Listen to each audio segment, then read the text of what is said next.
Astros have had plenty to cheer about lately. A 10-10 record in the month of September. And with 2 straight wins over the Pirates, the Astros look to welcome Mr. Sweepy for the first time since May. Astros go for that sweep of the Pirates. It's next on Fox Sports Houston.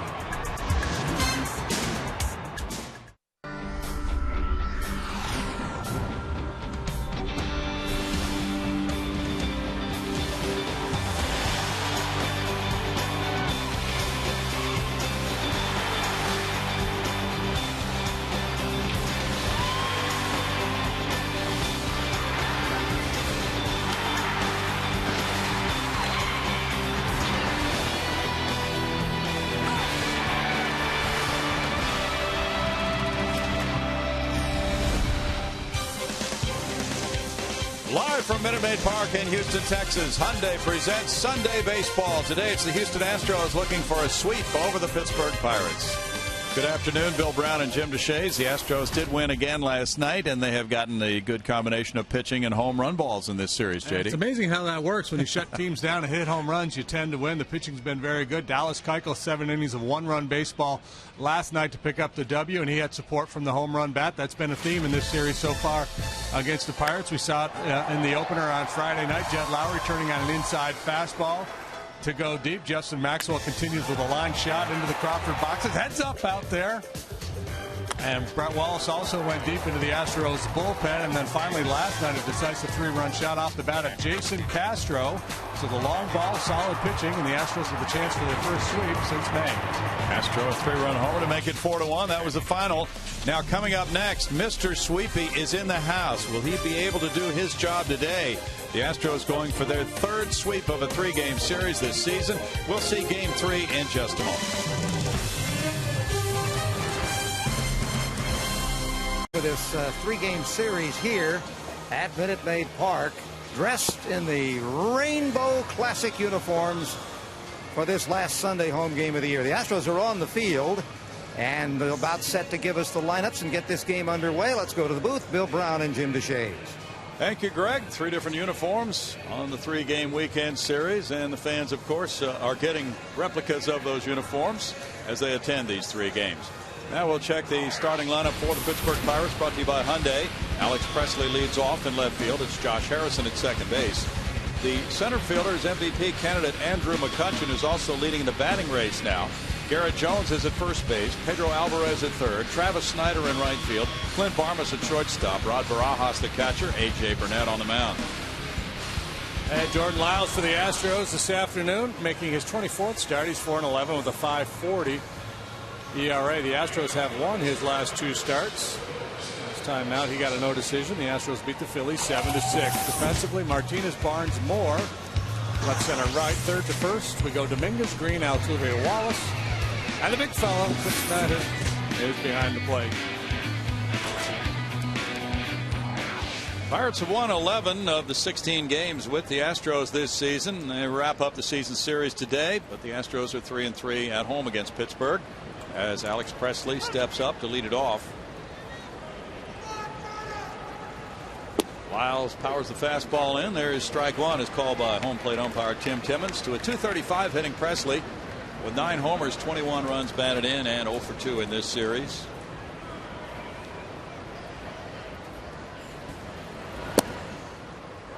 Presley, a guy who likes to slap the ball around, but he has a little power. He's hit 9 home runs, so you got to be a little cautious with him. There you see the umpiring crew: Timmons, Foster, Cooper, Kellogg. Lyles 0-2 with a high ERA, higher than 9 against the Buccos this year. Line back into his glove. One hard hit out. It's a way to charge that ball. 41 on out. Can't hit the ball there and expect to get a knock. Be a little smarter than that, Alex. We got a glove right there. It's good positioning, JD. Yep. That's advanced spray charts. Stationing that pitcher in just the right spot. Tough out for Presley leading off. Now Josh Harrison follows, taking strike 1. Harrison, a .231 hitter with 3 homers, has driven in 14. Neil Walker has started 1 game in this series, and that was last night. He's had lower back problems lately. had to be scratched from the lineup Friday night. So Harrison gets this call and is behind 0-2 in the count. Harrison has been struggling to collect hits lately with 11 in his last 45 at bats. And the curveball had him starting his swing and then checking on appeal to Marty Foster. All hands on deck for the Buccos as they try to break this losing streak. Where's Clint Barmas's hat? 2 balls, 2 strikes.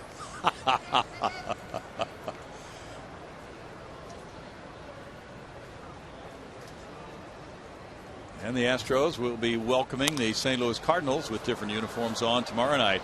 There's Wallace chasing this foul pop into the seats, and the count remains 2-2. A shot of those Pirates leaning up on the railing. They're all bunched together. It looks like they're waiting to be fed or something. Somebody's going to come by with a pail and just, here you go, boys. Well, they have lost 5 in a row. They certainly are starved in that sense. And the Astros, meanwhile, are 10-10 in the month of September. Harrison went for it, and here's the throw to retire him on the strikeout for out number 2. From Snyder to Wallace. Yeah, it's interesting. You talked about Lyles and his struggles against the Pirates this year. 0-2 with a 9.20 ERA through 3 starts. But he has now struck out 20 and walked only 1 in 15 1/3 innings. So, you know, those numbers, they don't add up to me. He's given up a lot of hits, and there's a certain amount of luck involved in that. But we'll see how today plays out. McCutchen takes one upstairs. It's called a strike. At 336, he has 30 homers, 92 runs batted in. He's second in the league in on-base average. He's third in slugging. Just a sensational year, but the Astros have held him to a 1-for-8 weekend. No balls, 2 strikes. This is a guy who came into this series hitting .420 against the Astros this year.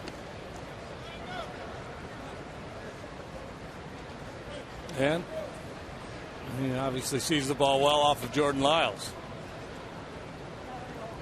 Jordan pitched in Pittsburgh September 4th. He lost that game 6-2, giving up 4 earned runs in 4 2/3 innings.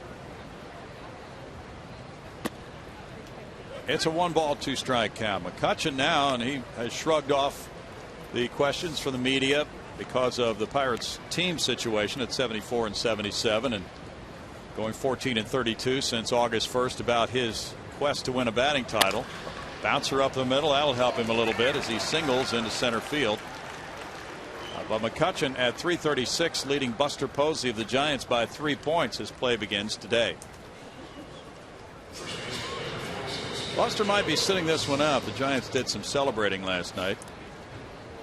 Celebrating is breaking out all over baseball these days. Yes, it is, isn't it? Reds clinched, Giants clinched, Nationals have clinched a playoff spot. Garrett Jones, the batter. At 274 with 24 homers, he's driven in 78 and has a home run in this series. He lost his glove briefly over the right field fence last night, trying to snag the home run hit by Jason Castro. It had to be retrieved on the other side of the fence. Infield has shifted for him as the throw goes over on McCutchen. McCutchen, with all his tremendous abilities, has 19 steals in 30 attempts. Not a great stolen base percentage for McCutchen this year. Last year he was 23 of 33. Ground ball, and here's the shortstop Green over for the short throw to Wallace to end the Pirate first. With no runs a hit and a man left, no score so far.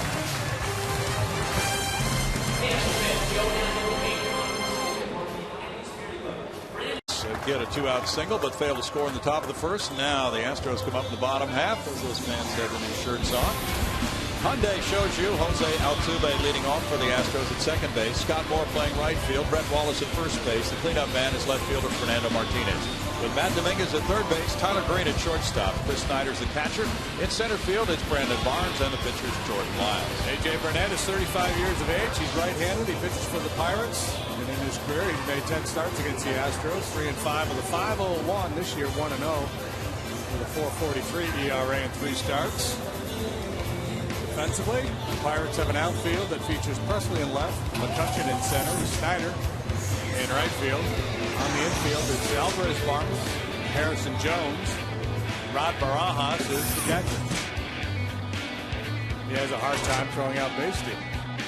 This combination should be very easy to run on. Barajas with bad numbers. Burnett 34 successful steals, only 2 caught. Jose Altuve might be able to cash in on that if he can get on. He's stolen 32 bases this year. And he sports a .292 batting average as he steps up. Burnett is getting strike 1 called, and it looks like the high strike may be called today from early indications. .292 for Jose, 5 homers, 35 runs batted in, a couple of hits and an RBI for him in this series.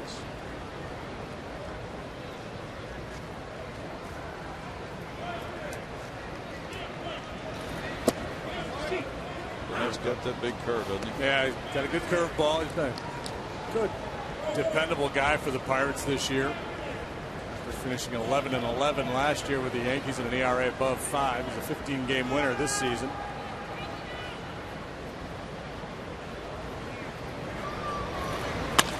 That one's whacked on a line into right center field, but caught. Snyder there for out number 1.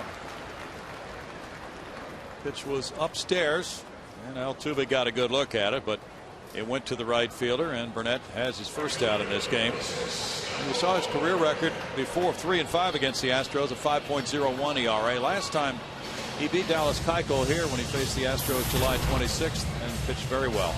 Scott Moore at .244 has 8 homers. He's driven in 23. Has 1 hit in this series. He has hit .324 against Pirate pitching this year.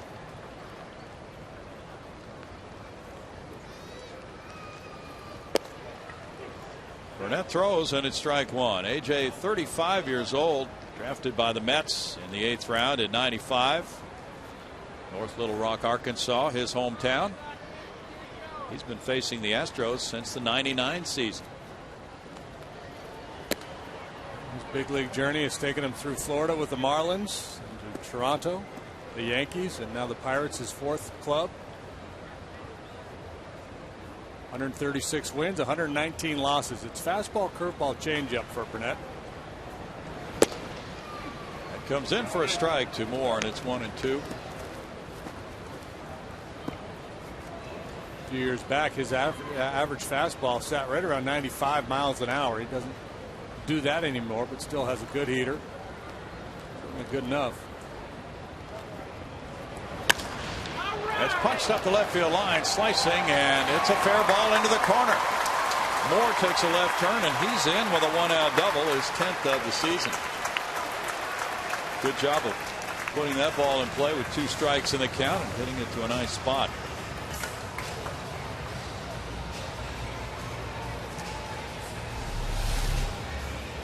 It's a 2-seam fastball running away from him, and he just stays on it and rides it the other way. Fair by inches. Looks like it might go foul off the bat. Well fair. Moore is on, and it's Brett Wallace at .265 with 8 homers. He's driven in 22. Finally got his first long ball all season at home Friday night.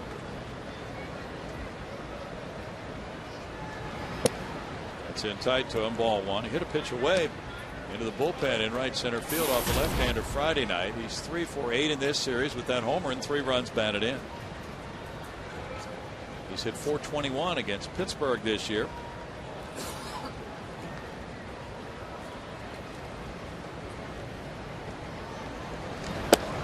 Burnett catches the inside part of the plate to even the count at 1-1 on Wallace.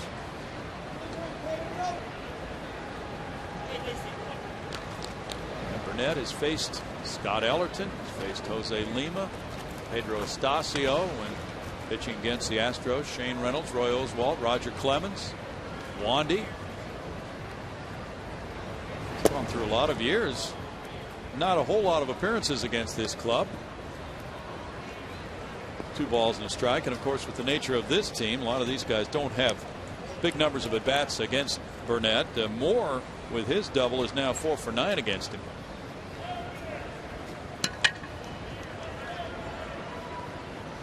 Pirates are 8th in the league in ERA right now, 3.89 for their staff. It's a bouncer foul. Like you can imagine the general funk that has fallen over the Pirates with high expectations and hanging in the race as long as they did for the second consecutive year, and then again another total collapse. So that's the challenge for Clint Hurdle between now and the end of the year. Just try to keep his guys engaged and go out and try to get some wins. Absolutely. He got tossed out of the game last night when a call was reversed at first base. That one almost hit Wallace. 3 balls, 2 strikes. A lot of pitchers work him inside with fastballs. Yeah, and Burnett likes to throw that 2-seamer that he starts in on the left-handed hitter and then tries to run it back to the inside corner.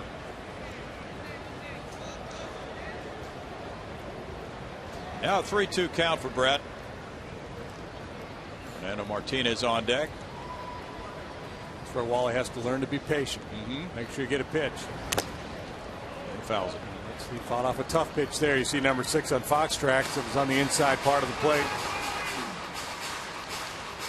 Just kind of spoil those tough pitches and hope the pitcher makes a mistake. But he's been vulnerable not only to the inside fastball, but counts like this, the curveball down, has a hard time laying off of it.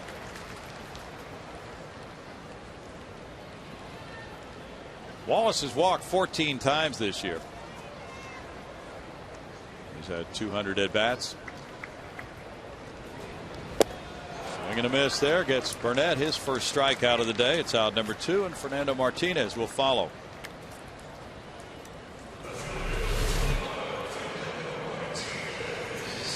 You might say he has trouble with the curve, Brandon. Ooh. We both saw that movie yesterday. What did you think of that movie? It's a good movie. Yeah. We went differently. No, we're together enough. We were at different theaters. I agree. I saw it yesterday Yeah. too. Took my wife, and she liked it, and that's to me a sports movie she liked. But I liked it too. I thought it was very well done. Likable characters. Yeah. Well, yeah. Clint Eastwood is not afraid to play what he is now at this stage of his life. A grumpy old man? Yeah. Well, yeah. I guess. Okay. Who talks to chairs? He didn't do that in the movie. No. He talked to his wife's gravestone and he kicked a coffee table. So Yeah. There you go. No, it's a good movie. I'd recommend it. Justin Timberlake was very good, and Amy Adams I thought was fantastic. And listen very carefully to the play-by-play and the diner scene in the background. Yeah. Very carefully. Very carefully, very briefly. You won't be able to tell it's us, but it's on. But if you know them, you might recognize their voices. In tight to Fernando. It's 1-2. You know, Art Howe was talking with Greg on Astros Live about Fernando Martinez and his tremendous power, something we've discussed this year. And I was talking with one of the Astros coaches. I think he'll be in spring training, and they'll be taking a long look at him as a guy who could do some DHing next year and play the outfield as well. It's it's you know, it's going to be another casting call in spring training. You know, obviously a number of these guys will be there. Whatever other players Jeff Luna is able to round up to bring to Kissimmee, and there'll be opportunities galore. Martinez is a guy who, he's got some upside. He has not hit for that much power throughout even his minor league career, as you see. You know, you see him just crush some balls, but he hasn't been able to translate that yet. Right. In the game situations, and there's some guys that is always the case. They're plenty strong enough, but they don't have the plate discipline to take advantage of that. And that's the question for not only Fernando, but a number of these guys. True. And what's working in his favor is the Astros status right now. They're looking for young emerging talent. Fernando's 23 years old. Rolls this one out to first base. Garrett Jones with the toss to Burnett. And that's the third out. No runs a hit and a man stranded. No score after one.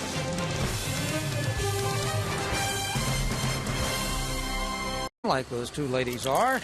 Look forward to Miller time later in tonight's game, brought to you by Miller Lite. Well, it's a day game. It will be today's game. And hopefully that highlight will be a spectacular Astro occurrence. Brownie? Well, we've seen some highlights in this series. And probably looking for some along the way here. The infield has shifted around as Pedro Alvarez leads it off in the Pirates' second inning. Shoots that one foul for strike one. 245 for Alvarez in batting average, but good production with that average. 29 homers, 23 doubles. He's driven in 80 runs. He leads third baseman in the National League in homers. It's a 1-ball, 1-strike count. And the Pirates have been a good home run hitting team on the road this season. They've hit 99. Yeah, their ballpark awfully tough to hit home runs. The hitters, they enjoy it when they get out on the road. Pedro's one of those. He's hit 17 of his 29 homers on the road. That's a foul tip. Foul ball, rather. 2 balls, 2 strikes as Jordan Lyles tries to beat the Buccos. Jordan 4 and 11. And last time out against the Phillies last Sunday, he gave up 4 runs in 5 innings. Got a no decision. The Astros won the game 7-6. He's trying to beat the Pirates for the first time in his career. Gets a swing and a miss and a strikeout. Something Alvarez does a whole bunch. An elevated fastball there to finish the deal. 166 times now that Alvarez has fanned.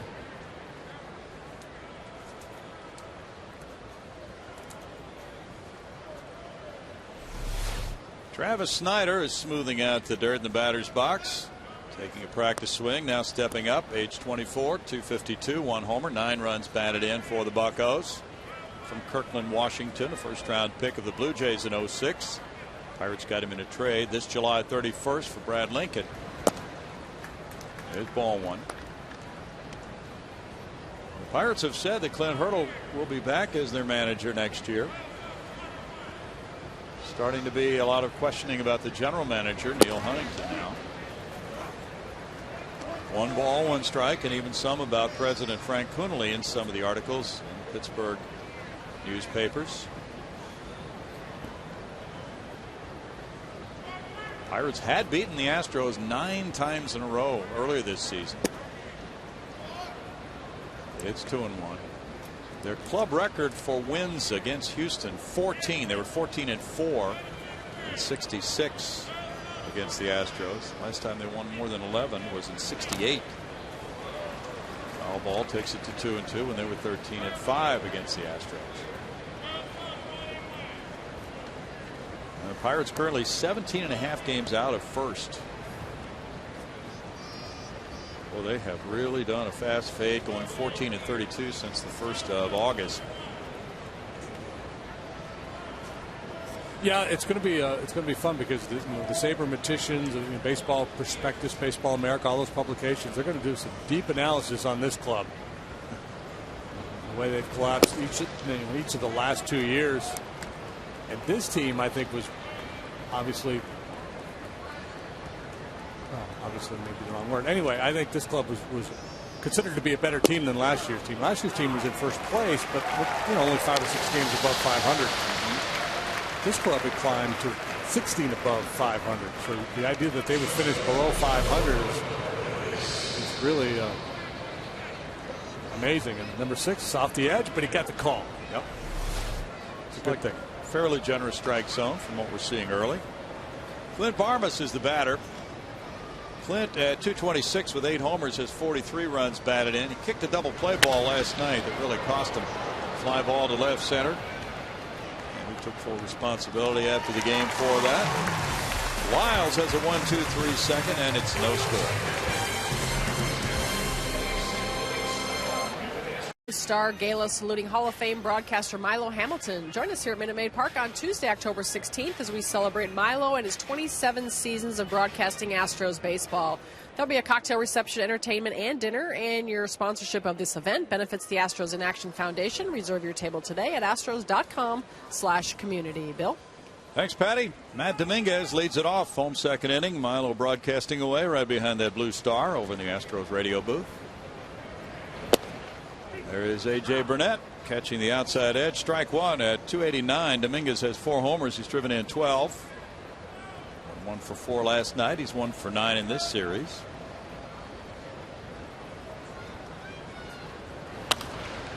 Puts that one in the air, foul. You know, Matt, and these young Astros players are probably getting a special kick out of wearing these uniforms. If you go back, these guys weren't born when the Astros were wearing these uniforms. Here's a surprising uniform factoid coming after this pitch. That's yeah. He started. Matt knew it, but he was waiting. So, you're not going to ring me up? He started to go, and he thought maybe not, and then oh yeah, it was strike 3.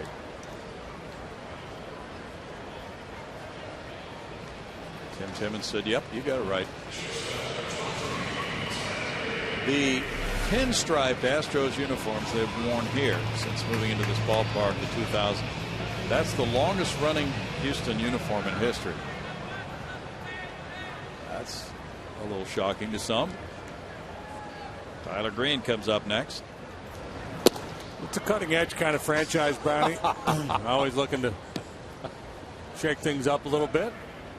I mean, but some of the variations are very small, right? Sure. This rainbow thing was in play for a while, just different takes on it. Exactly. Subtle changes that made it a different uniform. Like this one here. Do we know the exact years that they wore the rainbow with the number on the pants? And well, we can look it up.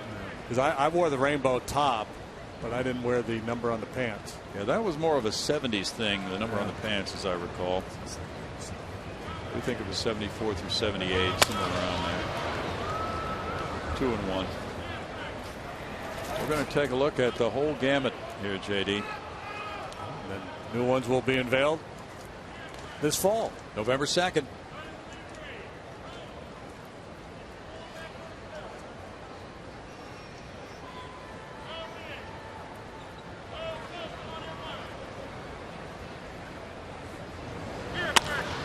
It's out toward right center field. McCutchen coming in for it, sprinting hard and getting there. He did a good job. 2 outs. Yeah, he closed on that ball. My goodness. Off the bat, I thought Green had himself a knock.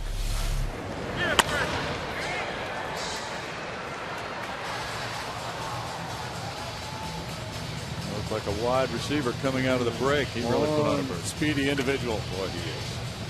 Fluid athlete. He could be your batting champion. Chris Snyder comes up next. The former Pirate at 181 with 7 homers. He's driven in 24. 0 for 3 in this series. And now we've got a very interesting batting race. Here's strike 1.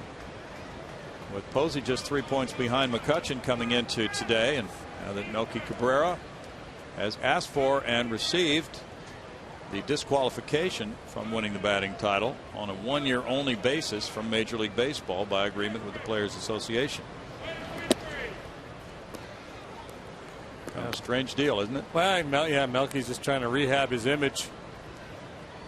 Well, he's headed for free agency, right? So trying to make himself more attractive for coming clean. Not that he came clean, but he was caught on a drug test. But then he is rehabbing his image. That uniform was worn from 75 through 79.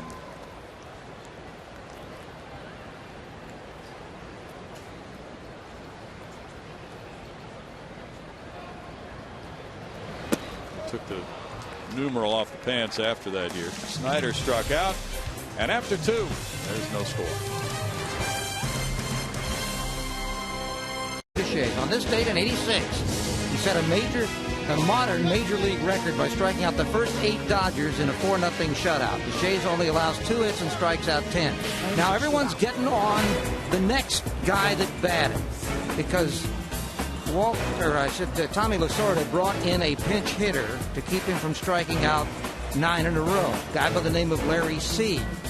I'm going to side Jim on that one because Jim faced Larry Seed 3 times in his career. He struck him out twice, but he didn't strike him out that time. Man. Did you know that? I did not know that. Well, I looked it up. He struck him out twice out of 3 times you faced him. but not when a chance to strike out the entire team. I thought you were going to say he took me deep. No. He's 0 for 3. Sure he didn't take me deep? No, 0 for 3. All right. He only was a 186 hitter. Popped him up that time. There's a roller, and it's fielded by Tyler Green, but not cleanly. It gets off his glove and on through into center field on a Rod Barajas grounder up the middle. Like Tyler was trying to take a little peek to see where Barajas was. If he gets it cleanly, he's going to throw him out because Barajas is not very speedy at all. That'll be an E6. 11th error for Green. Sliding to his left. Just can't corral it. A.J. Burnett will have a chance to drop down a sacrifice bunt. Puts down a good one. Wallace throwing to Altuve, and that's the 5th sacrifice for Burnett. Barajas to second, 1 out. For whatever reason, it seems like there's a lot of miscues behind Jordan Lyles. Yeah, it's hard to come up with a real tangible reason for that, isn't it? AT&T has trivia while we try to figure out that reason. And it is JD holds the MLB record with his 8 strikeouts to start a game. But who holds the record for consecutive strikeouts in a game? I'm going to say Tom Seaver. There might have been somebody who came along and broke that. I don't think so. It may have been tied. Seaver got 10 to finish a ball game. That was the one in San Diego? Yeah. 10 to finish. That's unbelievable. Yeah, it really is. Presley takes ball 1. Presley has scorched that line drive into the glove of Jordan Lyles to lead off the game. You were talking about errors behind Lyles. He has allowed 17 unearned runs this year.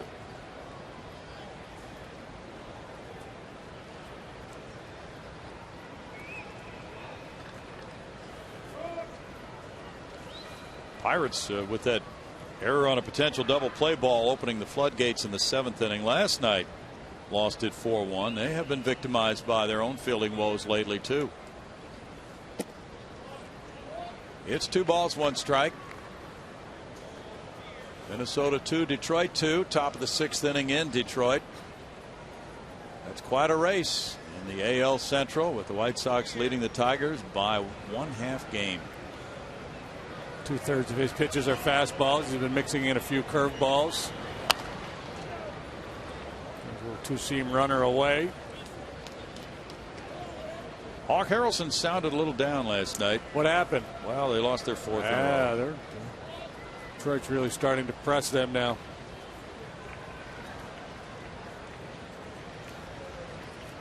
They're even in the loss column with 70, but Detroit is playing a doubleheader today to make up the rainout from Friday night. The Tigers have a whole lot of Minnesota Cleveland or Minnesota Kansas City left. They don't have a very tough schedule. Out to left center field. Martinez over.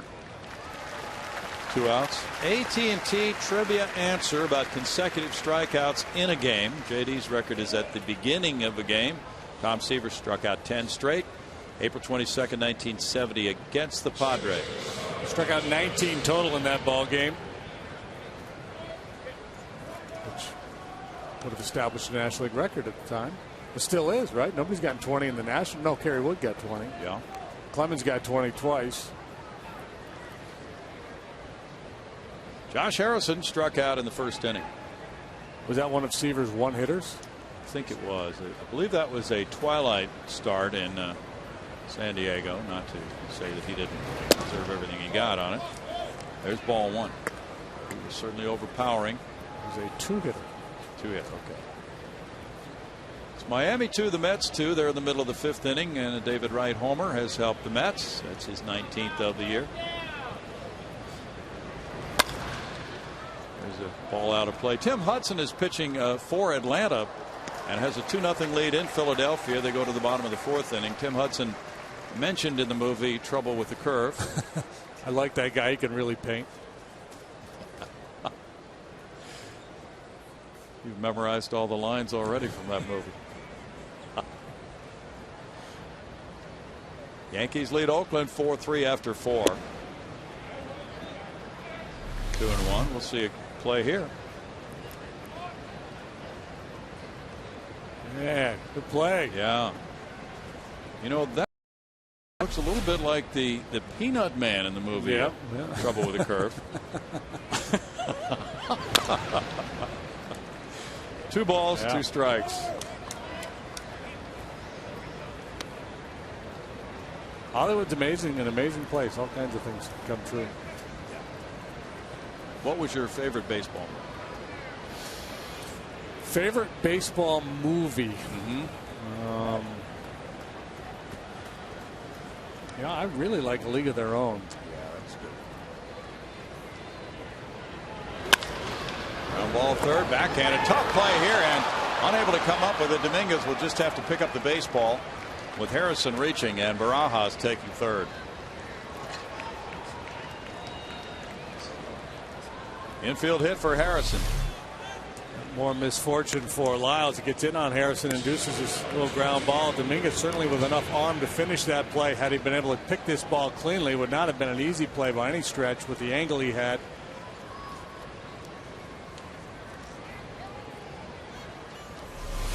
Dominguez has played errorless ball. Yeah, and at the end of the day, it might have been an ill-fated throw too, with a base runner rounding third.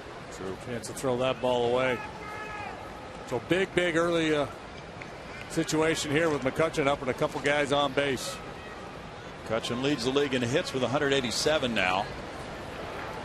And he cracks one on the line to center, and that is a catch in center field by Brandon Barnes. Another dazzler by Barnes in center. This one coming in and then stretching out to his left to snag it and keep the game scoreless. McCutchen just really drilled this ball. Yeah, this ball is hit on the screws, and it's got some funky action. Look at the movement on that ball. It's like he's playing a low drawing 1-iron. And another outstanding play by Barnes in center field. He's putting together a nice little highlight reel. And look at that, he gets the lead off. If baseball players were free agents every year and they had to go in for job interviews, Brandon Barnes could just bring a videotape of his highlight reel catches. Let's look back to St. Louis, though, and see a great catch as well. It's at the bottom of the first inning. The leadoff man for the Cardinals, John Jay, with a bid for extra bases. Brandon, a spectacular catch. And now, sure, he leads off the next inning, of course, and takes strike 1 from Burnett. 221, 1 homer, 7 runs batted in. So Burnett, of course, has encountered a lot of hitters who have had trouble with the curve, but he can keep them honest with that fastball. It's 1 ball, 1 strike.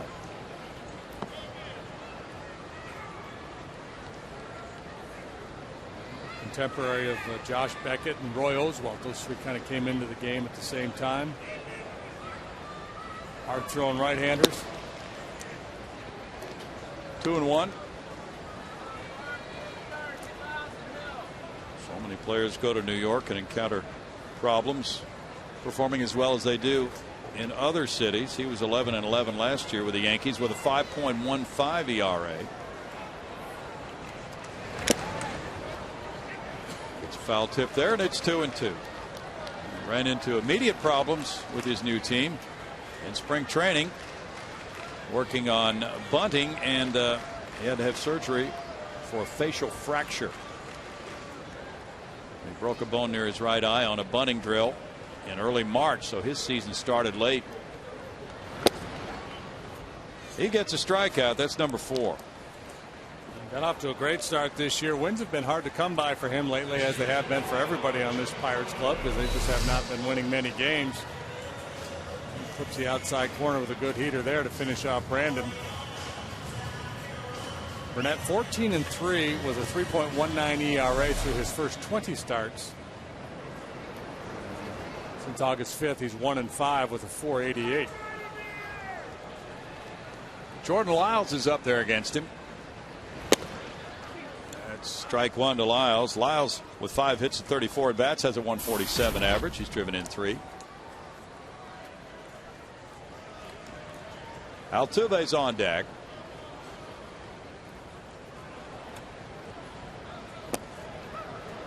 It's 0-2 for Burnett. Burnett is 7-4 on the road with a 4.29 earned run average.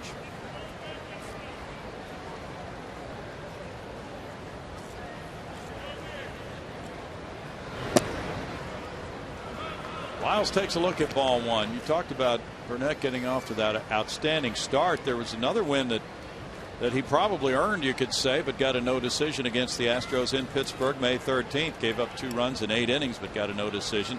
The Pirates won that one in the 12th. Fields the one hopper. Tosses out Lyles. 2 outs. But such is the lot of a starting pitcher. He was traded to the Pirates in February for a couple of prospects. And the deal works out well for Pittsburgh financially. The Pirates are paying $13 million of the $33 million owed Burnett this year and next. Altuve is the batter. Altuve hit a fly ball to right.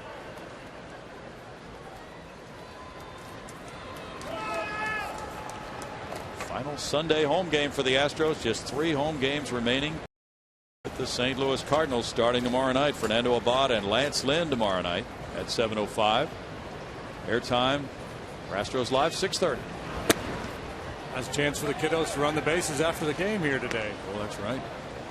Cardinals playing a tough series at Wrigley this weekend. They've split extra inning decisions so far, and they're in the middle of the second scoreless. Kyle Loesch pitching for St. Louis. He was very good against the Astros in his last start. Has the best winning percentage in the majors right now. 1 ball, 1 strike. Cardinals lead the second wild card race by 2.5 games over the Brewers, 3 games over the Dodgers. Brewers are out in front of Washington early. 2-zip. They're in the 4th. It's a shame for Dusty Baker that he was in the hospital in Chicago when the Reds were celebrating winning the NL Central Division last night in Cincinnati. Beating the Dodgers in that game. 2 balls and a strike. Dusty was hospitalized for an irregular heartbeat. Off the plate. Well, if he's got issues with his ticker, the last thing he needs to do is be around a pennant race or celebration right now. He needs to kind of relax and get that straightened out. That's for sure. We saw Hunter Pence on the highlights celebrating in the Giants clubhouse after their win to clinch their second NL West title in the last 3 years. Altuve just backed up away from the plate a little bit before that pitch, and it's ball 4. Don't see hitters move around the box very much anymore. No, you see it from him every now and then. He's sniffing out an inside fastball or something. Yep. Dan Radisson talking with Altuve. Scott Moore comes up. He doubled on a 1-2 pitch inside the left field line in the first inning. That's the Astros' only hit so far. Steal that bag. Pirates have just been woeful at preventing the steal. They've allowed 145 and 161 tries. There's ball 1. You gave us the numbers earlier on Burnett and Barajas, so a stolen base attempt would not be shocking at all. And the Astros have been very successful against the Pirates. They've stolen 12 and 13 tries. Barajas throwing out 5%. 4 of 74.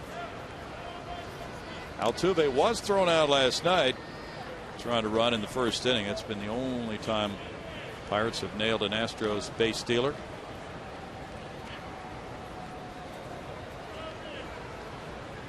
Tampa Bay leads Toronto 1-0 after 4. B.J. Upton provided the run with a first inning homer, his 26th. Well, there's a report out of Boston. Apparently Tim Bogar and Dave Martinez. Runner going. Here's no throw to second base. It's a strike. Altuve gets his 33rd steal. And the count is 1-1 now.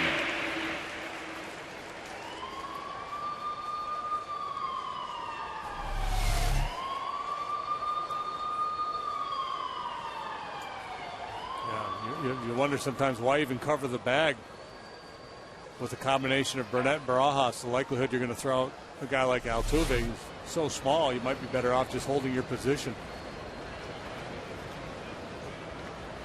1-1 now to Moore.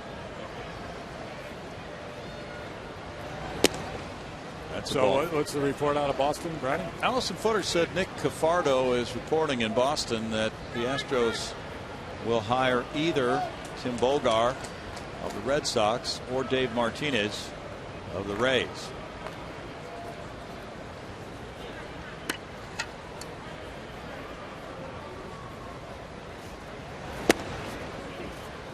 Strike, 2-2. I think there was a report yesterday or the day before that the manager could be named as soon as tomorrow.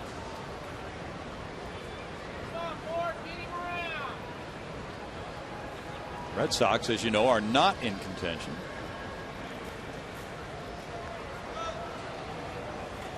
Rays are clinging. Yeah. They're very clingy. So let's see. The Rays are 3.5 games out in the wild card race. So, you know, the Astros have said, well, we're not going to hire somebody from a team still in contention and announce it at that time. Not until they drop out of contention or their season is over.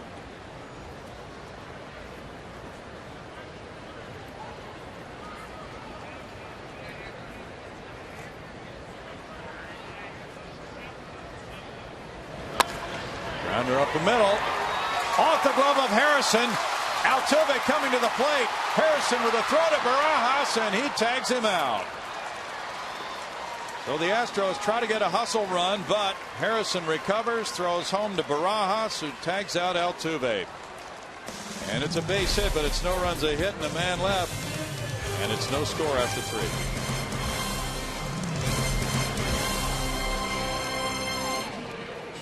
On that hit by Moore. And it was knocked down by Harrison, but it got away from him a little bit. So with 2 outs, Altuve just kept going. And he was thrown out as Barajas got set for the throw from Harrison and made the tag. A heck of a play by Harrison.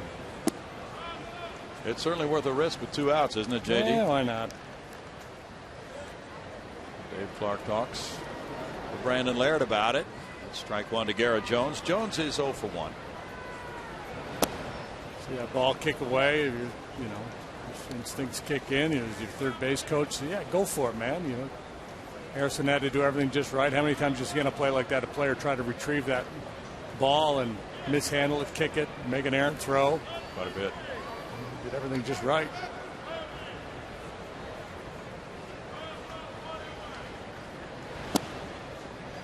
Wiles just missed.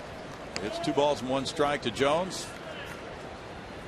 Jones has hit 17 of his 24 homers while he's been in the cleanup spot in the order. There's that fine line in base running between aggressiveness and recklessness, and I would argue that was just aggressive. Yeah. A low bridging line drive into center field. A hit for Jones. Patty? Well, get ready for a Paul McCartney invasion. McCartney's On the Run tour is coming here to Minute Maid Park on Wednesday, November 14th. Don't miss your chance to see him for the first time in nearly 7 years. Visit all Ticketmaster location for your tickets, Bill. We'll do it. JD is very interested in attending that concert. Maybe I'm amazed. Pedro Alvarez struck out in the 2nd inning. Pirates have 3 hits. They've all been singles. There's ball 1.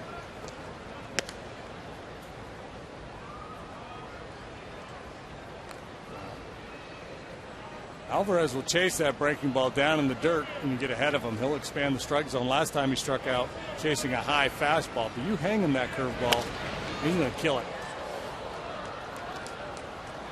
1-1 to Alvarez.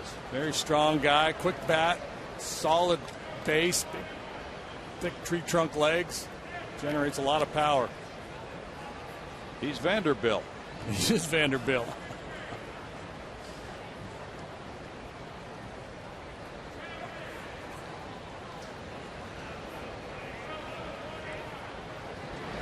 He's a seafaring type guy. I think he goes from the Commodores to the Pirates. He just needs to put the Mariners on his resume at some point. 2 balls and a strike. That could be arranged. They're looking for power.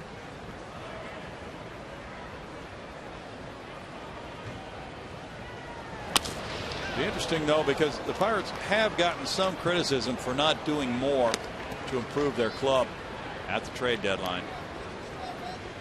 So now, what will their mix be for next year? You know, the perception is the club fades this badly in the second half of the season. Some changes are required. Well, that's where, you know, leadership at the top becomes very important. You can't just react to a bad year and start firing people because you had a bad year. If you feel like the guy, the general manager or the manager is not capable or is not the right guy for the job, then, you know, I guess by all means. But, you know, so many times in baseball you see clubs react just to bad circumstances when they have good people already in place. And this is a club that's on the rise. Despite this bad second half, they have a wealth of pitching talent in their minor league system. I think they are where they should be anyway. I don't think they were ever that good. I think they overachieved for a stretch. Back him out. Number 4 for Lyles. And, you know, Neil Huntington gets criticized because he didn't make bigger or more impactful deals at the trade deadline, but you don't know those conversations that were going on. There was probably a lot of folks going, yeah, we want Tyon, we want Cole, sure, and all these frontline pitchers that could set them up to be really good for a real long time, and those guys are getting awfully close. Snyder's up. He struck out looking back in the second inning.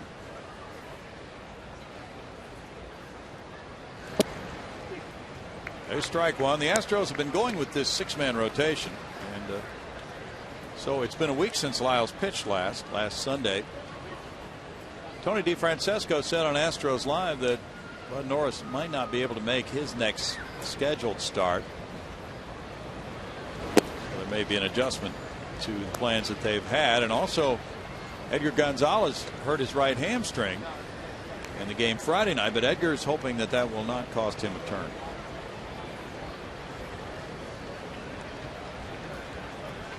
Jordan threw 84 pitches his last time out a week ago.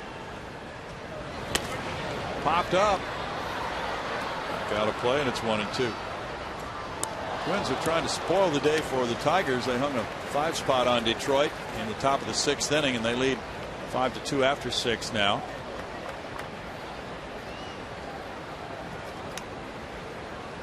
Atlanta 2, the Phillies nothing after 5 in Philadelphia with a David Ross home run helping the Braves against Cliff Lee. That's Ross's 8th of the year. Brian McCann really banged up. It's out to left center field. Martinez comes over.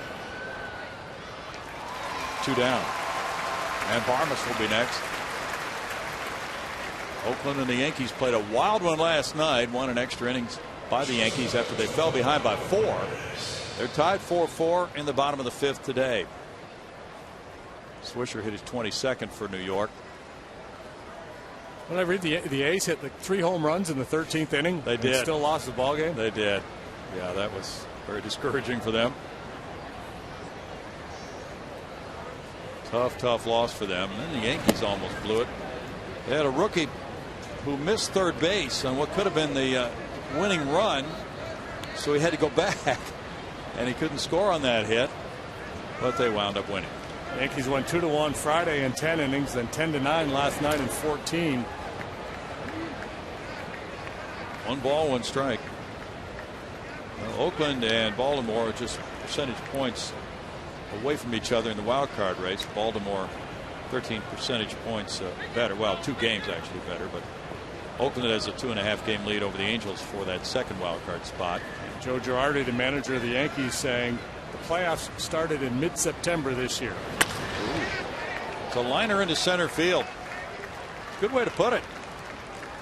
Yeah, for so many of these clubs, it's a lot of playoff-like games as they scramble to try to either win a division or clinch a wild card spot.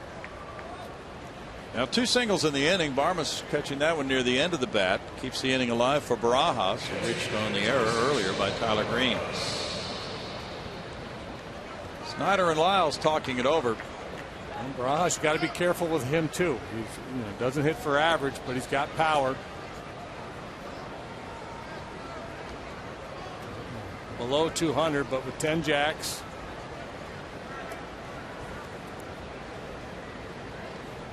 Baltimore has tied Boston 1-1. They're in the top of the fifth inning at Fenway. The Orioles are 11-0 in extra inning games on the road. Ground ball, and Green gets another shot to his left. A toss not in time to second base. No force play as Barmas beats that toss. And the bases are loaded as Barajas again hits it to the left of Green. And something good happens for the Pirates. Last time Tyler couldn't field the ball cleanly. This time probably a bad decision. I think he's better off going to first base here to throw out Barajas. That's a long way to make a backhanded flip. It's hard to get a whole lot on that. I think if he squares his shoulders and makes a good strong throw to first, he's probably going to get the slow-footed Barajas. I have to agree with you. It's ruled a fielder's choice. Good hustle by Barmas. But again, Lyles finding that things don't go all that well in the field behind him, and now you get a chance to get Burnett to get out of bases loaded trouble. AJ put down a sac bunt in the third. Enjoy it now, fellas. Next year this will be in the American League. There will not be a pitcher in the batter's box. Oh boy. I mean, there'll still be a 9-hole hitter. What a difference, though, pitching to that American League lineup compared to National League lineups with the pitcher batting. Little dribbler goes third base side and foul. Garrett Jones was coming in and he sashayed out of the way of the baseball, and that's why the runners are taught to stay in foul territory, because if the ball hits them in fair territory, they're out.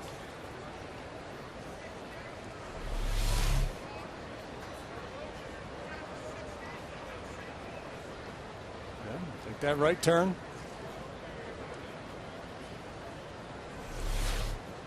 That's going to be interesting to see, what attempt is made to kind of work on the mindset of the Astros pitchers for that transition to the American League. Not that they haven't pitched in interleague games on the road. They certainly have, but this time it's going to be the great percentage of their starts are made without the pitcher batting. I don't know that there'll be a whole lot of conversation about the mindset other than just go play. Just go pitch. The game is not, it's not that different.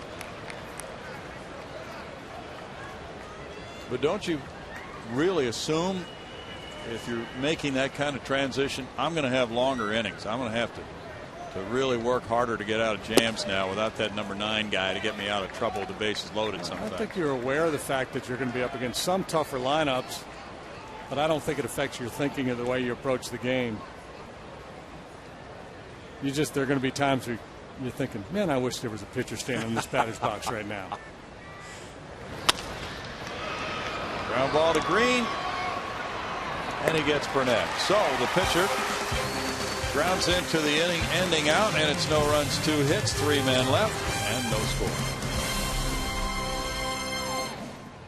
Brought to you by the All-American Jack Combo at Jack in the Box. It's a no-nonsense burger with fries and a drink. It's only $4.99 plus tax at participating stores. And by the all-new Mazda CX-5 with 35 highway miles per gallon. Well, in the top of this inning, Jordan Lyles had to survive some things that happened to him again. That's a positive, because sometimes he hasn't been able to do that. As the year goes on, he's getting a little bit better at it. Yeah, he's battled throughout the season, Greg, and as you well know, it's been difficult for Astros starting pitchers to come up with wins. They've had a total of 38 all season from their starting pitchers.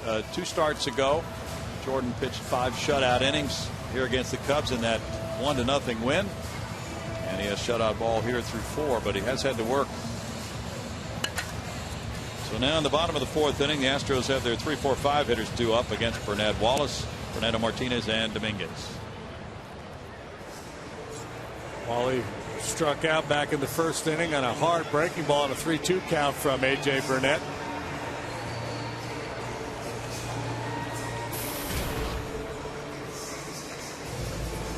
Greg interviewed Wally after the game Friday night.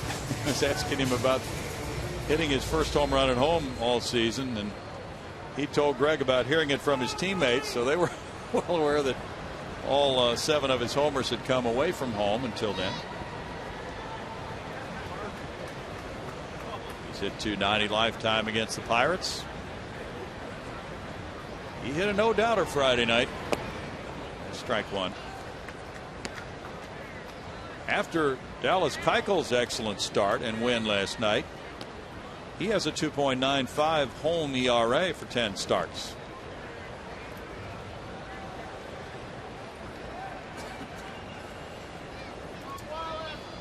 Milwaukee 2, Washington nothing after 4 at Washington.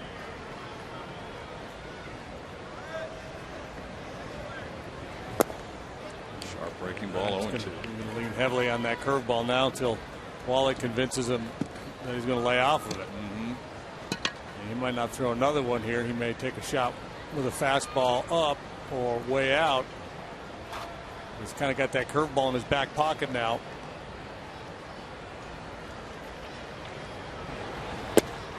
That's in for a strike. Strikeout number 5. Here's a look back at Dallas Keuchel's work last night. 7 innings of 1-run baseball for the lefty.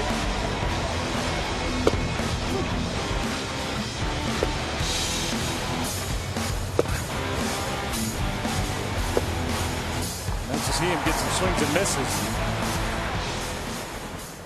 5 punch outs, 1 walk in 7 innings, 90 pitches.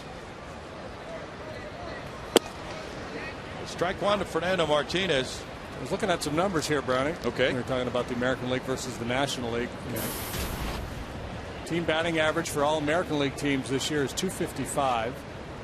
For National League teams, it's .254. On base percentage .320 to .318. Slugging average .411 to .401. Interesting. So very similar, really, across the board. Yep. Very interesting.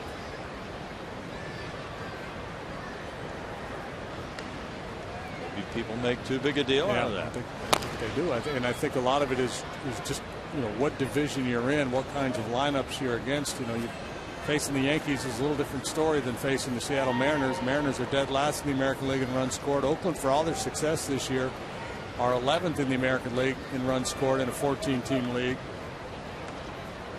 And the Rangers and the Angels, that's a different story. Those two clubs are going to be awfully tough to pitch to. They are. But they would be tough to pitch to even if their pitcher was in the lineup. Detroit. Be tough. 2 balls, 2 strikes. Giovanni Gallardo's pitching for Milwaukee, and he has not lost since the trade of Zach Greinke by the Brewers. Chen-Min Wong got the start for Washington. Well, that curveball is something. He gets strikeout number 6.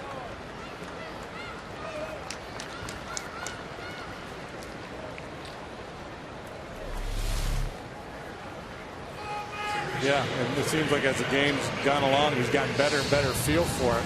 Really throwing a lot of good, hard, tight ones down and into these lefty hitters. Batting average against him is almost identical for right-handed and left-handed batters. Matt Dominguez struck out looking in the 2nd inning. Strike 1 to Matt.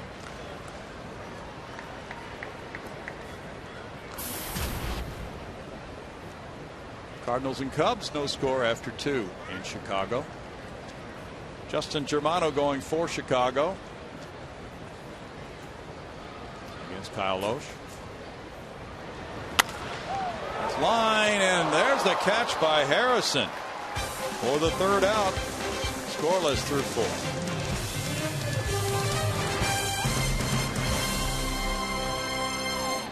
We build Mazdas. What do you drive? Well, here's what the Astros will drive out to the mound tomorrow. Fernando Abad. He comes in with an 0-5 record with a 5.1 earned average, but his last start was actually the best that he has had, and he'll be going in the game tomorrow night, making his 6th major league start after most of his career in the bullpen. He says everything's safe, and I'm ready to go tomorrow. Fernando Abad. Guys. Against the St. Louis Cardinals, who treated the Astros roughly. They swept them last week, so the Astros get a 2nd shot at home. Here is Presley leading it off in the 5th inning. He has lined back to the pitcher and fly to left. Here's ball 1. The Astros are 8-7 in their last 15 games. They would love to continue that with a win today and then get this first series sweep of a 3-game set since May when they swept the Cubs. They haven't had a 3-game winning streak for 107 games. And then if they could do a nice job against the Cardinals, it would really be a good, nice start to the week.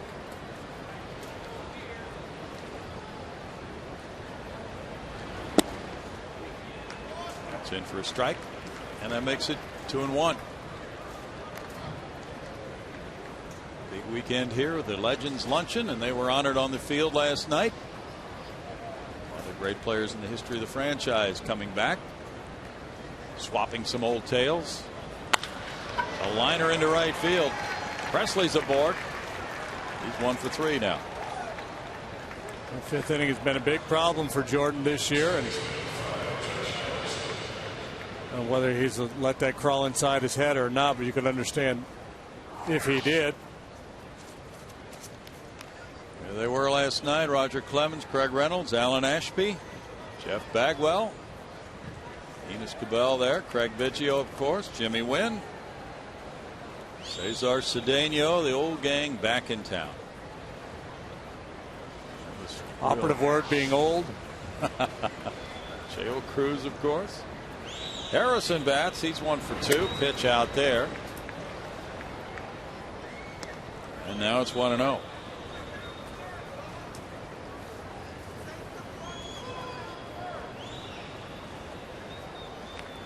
It'll be Abad, Harrell, and we're not sure about Norris in the 3-game series against the Cardinals. Lynn, Garcia, and Carpenter.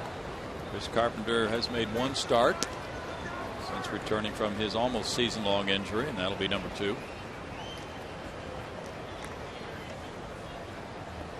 Bud Norris just trying to get himself healthy again, and he has some issues, so he may not be making that start. Looks like get obsessed with Alex Presley here.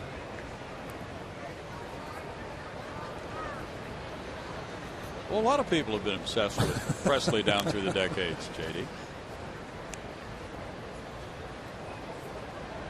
When Presley's in the building, people pay attention.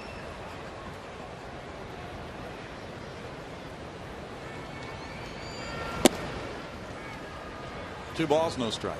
1 pitch out, and then a quick pitch, trying to be quick to home, misfiring, falling behind Harrison. 2-0 now.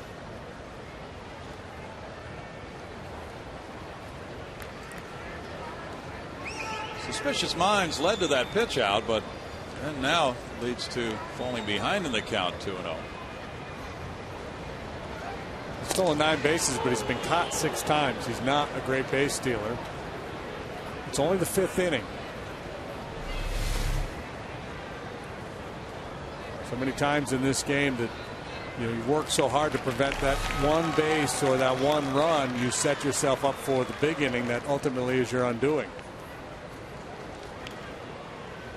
There's that breakdown we've showed throughout the season on Jordan. Now 3rd time through the lineup has been a real issue for him, and that's where he is right now.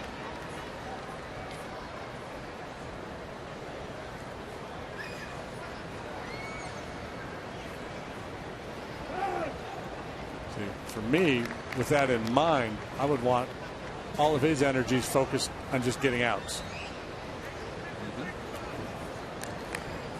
At this stage in the game. 7th inning or later, still tight, by all means.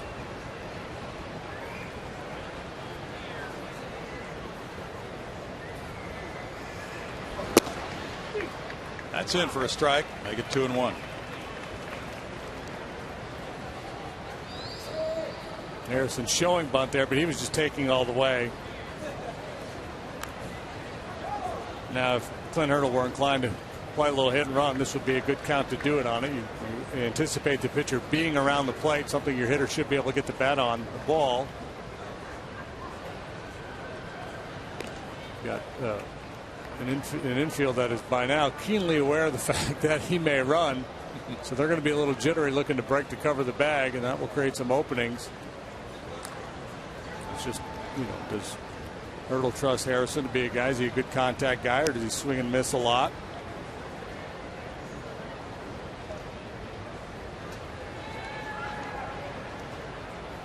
He's going. Bouncer into left field, and he'll keep going to third base. Well, it works well for the Pirates as a high chopping single by Harrison advances Presley first to third with nobody out. And that's kind of what I was talking about earlier. When you work so hard to shut down that running game, you put the hitter in a favorable count, you give the other manager options, and now they got Dominguez pulled way in on a hit and run play. They go first to third on this base hit to left field. I'm not so sure why Dominguez was so far in there either.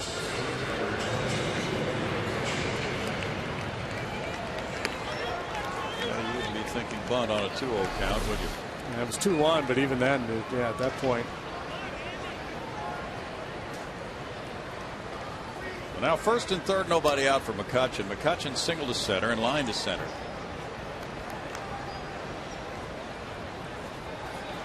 Andrew is second in the league in total bases with 313. Ryan Braun leads. The other thing, all the pitch outs and the throwovers and all those things do is they take the mentality of the pitcher from one of I'm aggressive, I'm going after hitters, to and we're definitely afraid of this, giving up this run, and we're going into a defensive mindset as opposed to let's just attack hitters here.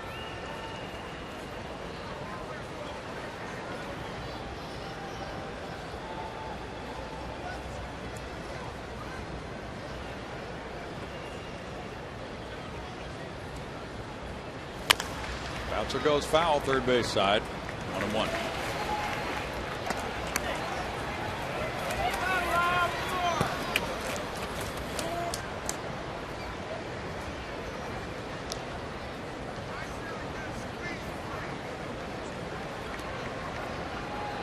No balls, 2 strikes to count on McCutchen. Cardinals got 3 in the top of the third at Chicago to lead 3-0. 1-2. Cleveland 3, Kansas City 1. They're playing in the 6th inning at Kansas City. Carlos Santana hit his 17th for the Indians.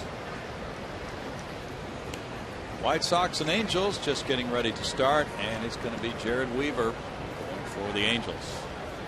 Gavin Floyd for the White Sox, and a big challenge for them. Bouncer goes foul again. Still 1 ball, 2 strikes. Angels are hanging in there. They really are. Could have faded. Well, apparently the latest is that Mike Scioscia will be back as their manager. That's what the owner, Artie Moreno, has said.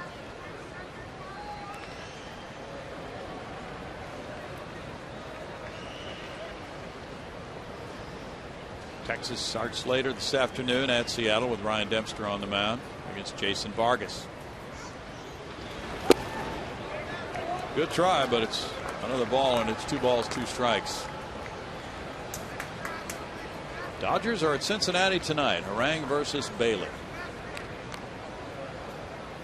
Cincinnati and Washington very close for the best record in the National League. The Reds have a .605 winning percentage. The Nationals .609 right now. All back. Still 2-2. McCutchen with his hit here, 1 for 2, is 8 for 13 lifetime against Lyles. Garrett Jones is on deck. The Pirates have had 19 consecutive losing seasons. Right now they're 3 games under 500, 74 and 77.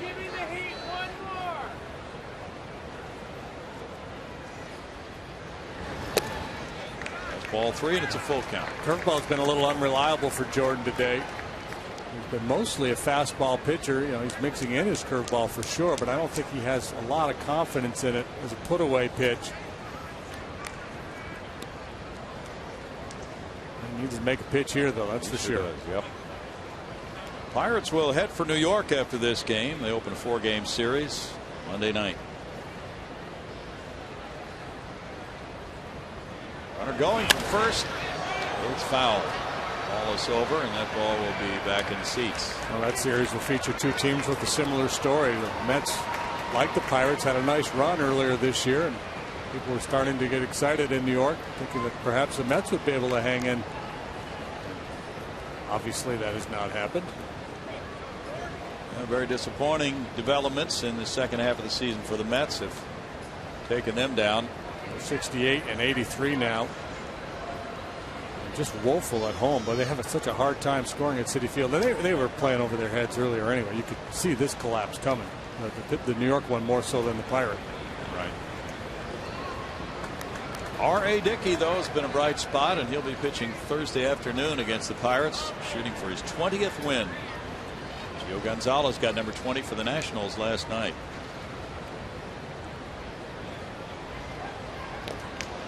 He has just had a dazzling year for them. And even without Steven Strasburg, it's going to be an interesting Nationals rotation for postseason, and a good one. Runner takes off on 3-2. That's ball 4, and the bases are loaded. Wow, that's a good looking pitch. Sure was. That's a good 3-2 pitch there. I don't know how McCutchen laid off of that. It's his 64th walk of the year and the first of the day for Lyles. Tony DeFrancesco is making his way to the mound. Wesley Wright, the left-hander, in the bullpen.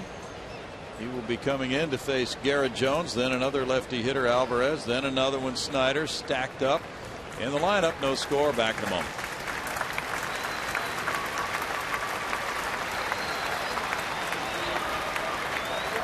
Up the Subway Sub Prize on the line gives us a look at the National League wild card. Atlanta has a 6-game lead on St. Louis. The Cardinals in that number 2 wild card position as of now are 2.5 in front of Milwaukee, 3 in front of the Dodgers, and 4 in front of Philadelphia. Well, Wesley Wright works for the 73rd time. He's 2-2 with a 3.14 ERA. Pirates have 3 consecutive left-handed batters scheduled to hit here, and Wesley's got a chance to be a hero. Bases loaded, nobody out, and looks like they're going to hit for Jones with Gabby Sanchez. These managers are grinding at it here in the 5th inning of this game. It is way earlier than normal for moves like this, but it's September baseball. They have a lot of extra players and urgency for the Pirates, certainly. Sanchez at 226 with 7 homers has 28 runs batted in. Sanchez, since he joined the Pirates from the Marlins, has hit 271, and he has a .448 slugging percentage, much better than what he did in a Marlins uniform.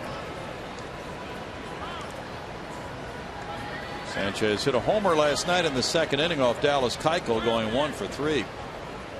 Bases loaded, nobody out. Fouls after strike 1.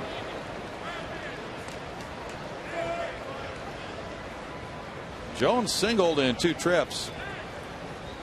So it's Presley, Harrison, and McCutchen on base. Sanchez just turned 29. He's from Miami, Florida. Went to the University of Miami. He's hit .253 against lefties with 3 homers. He was traded this July to the Pirate Club to help out at first base. And that's what he's done. He's platooned there with Garrett Jones. 1 ball, 1 strike. Now they're platooning in this very game. 216 is his lifetime bases loaded average with 1 grand slam. Mickey Story warming up for Houston. Sanchez had a game-winning hit in Florida against the Astros in April. That one hit him to make it 1-0 Pittsburgh. Sanchez hit by the pitch, forcing in Presley. Harrison to 3rd, McCutchen to 2nd.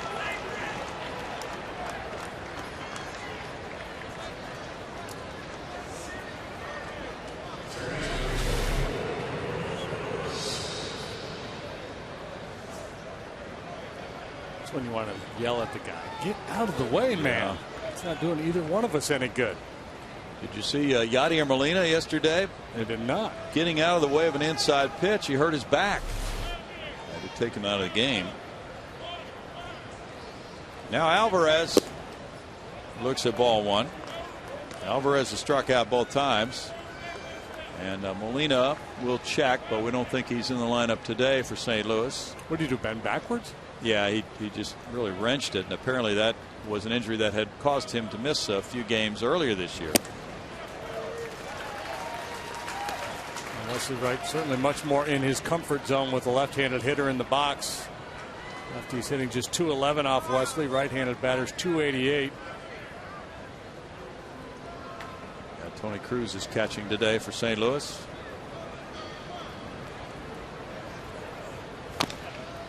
Tap foul.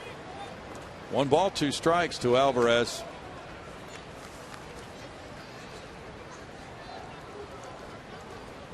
The Pirates have a losing record in the NL Central, 37-40.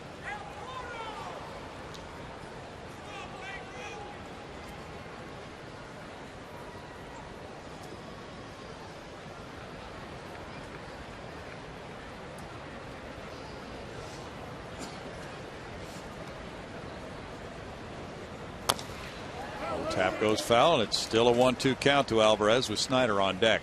Astros have known their fate for a good long while. Hasn't been the case for the Pirates. It's been more in the last 6 weeks or so that they've really gone south, but they have to feel like they're in just in a bad nightmare that they can't wake up from. Going from the toast of the town in Pittsburgh, that place was energized. People were coming to the ballpark. They were all jacked up. And now they're staring down the barrel of their 20th consecutive losing season. Wild card is not realistic. There's 6.5 games out there.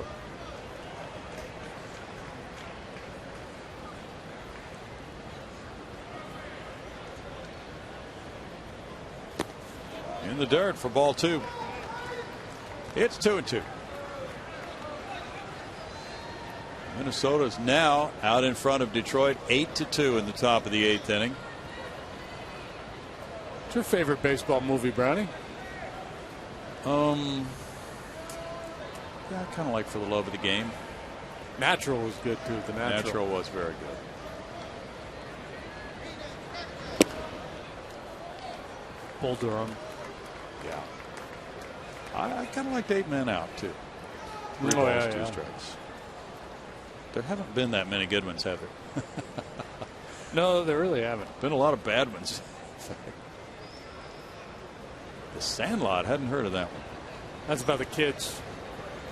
Okay. Swinging a foul ball there keeps the count at 3 balls, 2 strikes.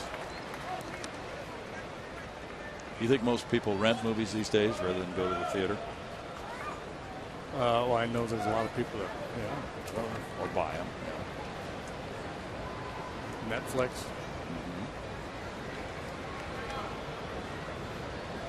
Still like the magic of the big screen, Brownie. Oh yeah. Dolby sound. Food. Thomas Dolby invent that? I don't know. I don't know who Thomas Dolby was.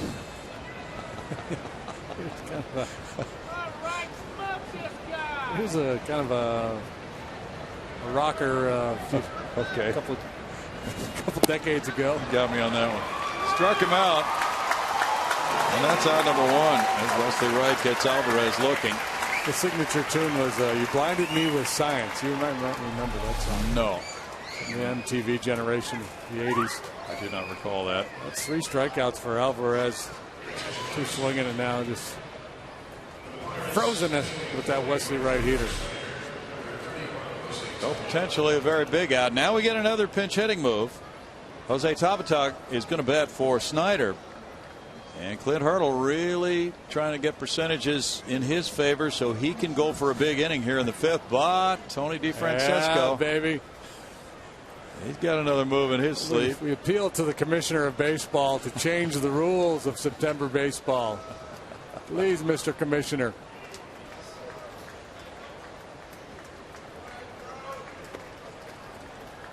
It's 1-0 Pittsburgh. Back in a moment. We'll take home a J.R. Richard back-to-back 300 strikeout seasons bobblehead courtesy of Xfinity. Root now and buy tickets at Astros.com or by calling 1-877-9-ASTROS. Bill? Patty, are you being bothered by allergies right now? Do I sound a little congested? A little nasal, yes. Yeah, I don't know. I think it's just I don't think it's allergies as much as it is just the good old cold. Yeah, there's a lot of that going around. Mickey Story is 0-1 with a 4.21 ERA, 25 2/3 innings. He comes in with the bases loaded and 1 out. And it's Jose Tabata, who in the last 9 games has gone 7 for 20, hitting .350. He's the pinch hitter for Snyder. And Barmas on deck. A good time just before that first pitch for all the fielders to kind of do a mental check. Okay, we've been out here a long time. Just let's reset. Make sure where the base runners are, who's on base, who can run, who can't run, how many outs are there in the inning, where do I go if I get a ground ball hit to me.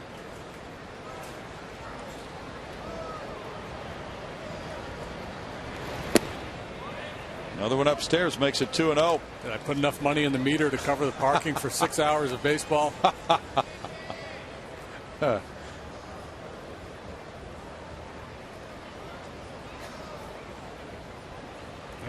Altuve, he's turning around, checking the out. Okay, yep, 1 out. Ground ball up the middle. I'll step on the bag, throw to first. Head to the dugout. 3-0. Top big disappointment for the Pirates this year. Sent down to the minor leagues early, just never really got going. Still a pretty young guy. He's hit .279 since he was recalled August 19th. And he draws a bases loaded walk to make it 2-0. So a hit batter with the bases loaded, now a walk, have given the Pirates the first 2 runs in this game. Tabata picking up the RBI and bringing up Barmas.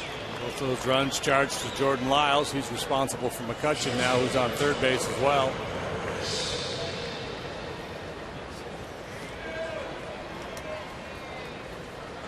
Barmas single to center in the 4th inning. He's 1 for 2. Pirates leaded by a couple, and Burnett is throwing well today.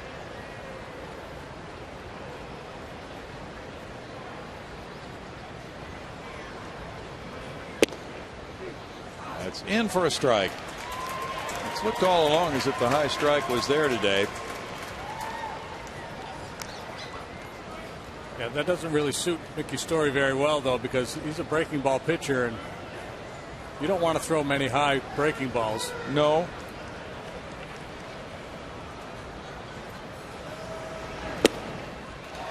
Got a late swing there from Barmas, and it's 0-2. He just wasn't ready to hit, and by the time he got that front foot down and the hand started, that ball was by him.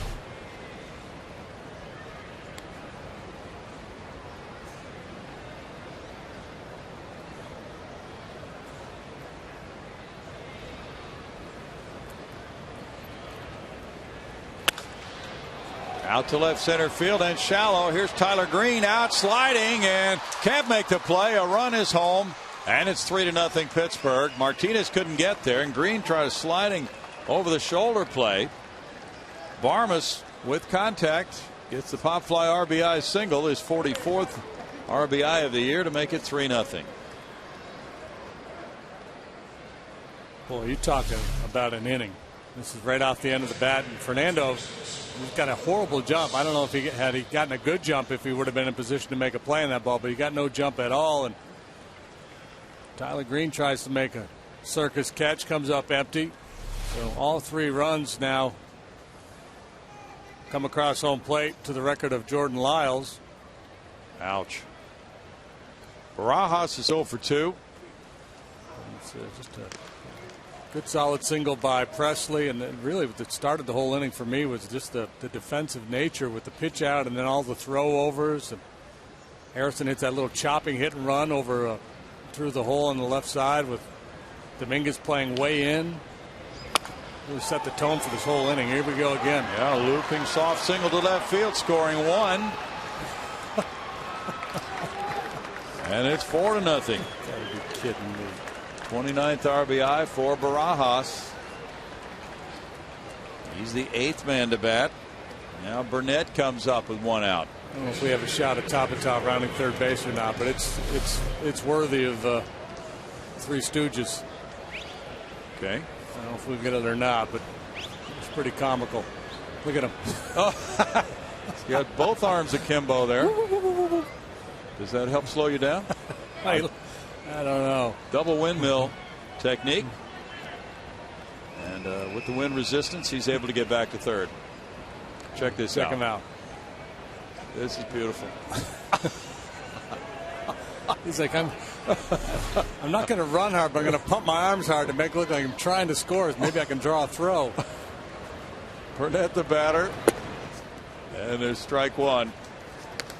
Corner infielder's in tight for Burnett. They put down a sac bunt, and he grounded out. He's hitting .053. 3 hits and 57 at bats. His best play here might be the strikeout, just to stay out of the double play and give Presley a chance with the bases loaded. Sometimes no contact is preferable to contact.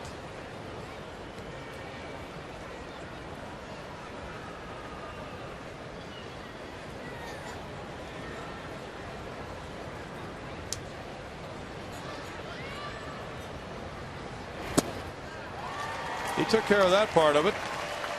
He struck out to give Presley a chance. I wonder if anybody will tell him good job when he goes back to the dugout. Way to stay out of the double play, AJ.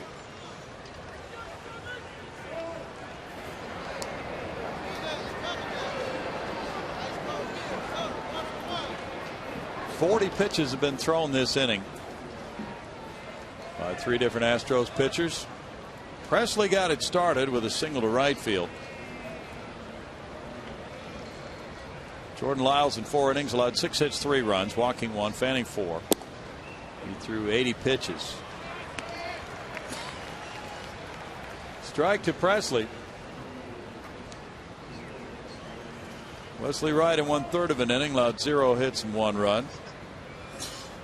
No walks, 1 strikeout, a hit batter.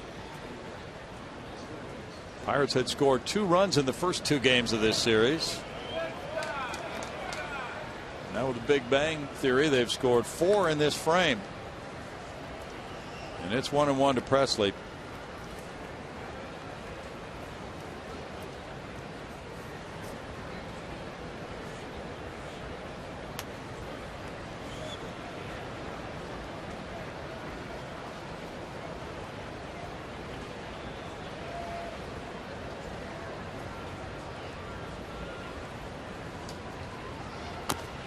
Check swing. Story knocks it down, recovers, throws, and gets him. And the Pirates put up a 4 spot in the 5th inning. On 4 hits, they lead 3, and they're in front 4-0. 10 men to the plate. Now Gabby Sanchez, who was a part of that inning as a pinch hitter, he was hit by a pitch and got an RBI on it. And Jose Tabata, he also came up as a pinch hitter and drew a bases loaded walk. They stay in this game to play first base and right field respectively. And it's a 4-0 lead for A.J. Burnett, who's shooting for win number 16 of the year. He's given up 2 hits, both to Scott Moore in his first 4 innings. Throwing the ball well. It'll be Green, Snyder, and Barnes up for Houston in the home 5th. Burnett has allowed just 2 base hits so far in this game, both by Scott Moore. 1 out double in the first, and then a single back in the 3rd. This one a 1 hopper. Barmes. 1 pitch, 1 out in the home 5th for Burnett.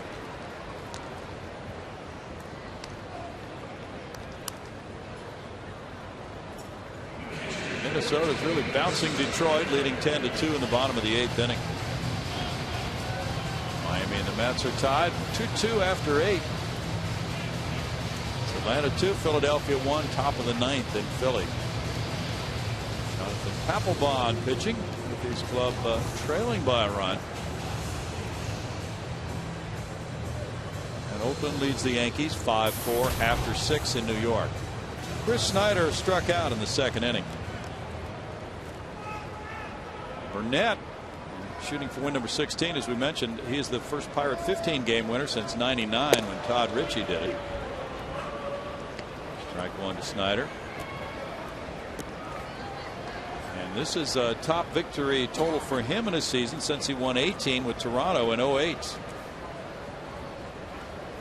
Last time a Pirate hurler won more than 15 was Zane Smith with 16 wins in 91. No balls, 2 strikes. Also that year, John Smiley went 20-8.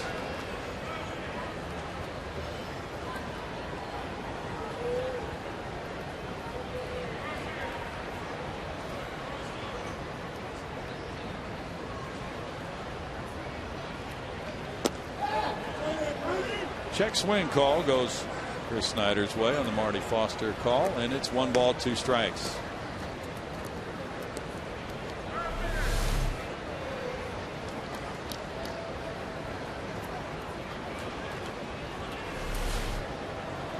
Burnett has pitched into the 6th inning in each of his last 25 starts. Missing there, and it's 2-2. I was asking Bob Walk because he threw a sharp breaking ball in the last inning. Was it a slider? He said no, he just calls it a curveball, fastball curve changeup. Just kind of manipulates it a little bit, throws it a little softer, a little harder. Maybe he'll change his arm angle a little bit.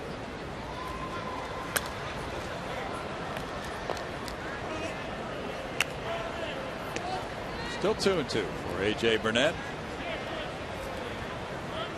Baltimore and Boston are locked in a 1-1 game through 7 in Boston. Milwaukee and Washington are tied 2-2 in the bottom of the 6th at Washington. The Astros will head for Milwaukee on Thursday after this home ends. They'll have 3 there and 3 at Wrigley Field to wind up the season. 3 balls, 2 strikes. Nothing unique about seeing Chris Snyder run the count full. He does that quite often. He does.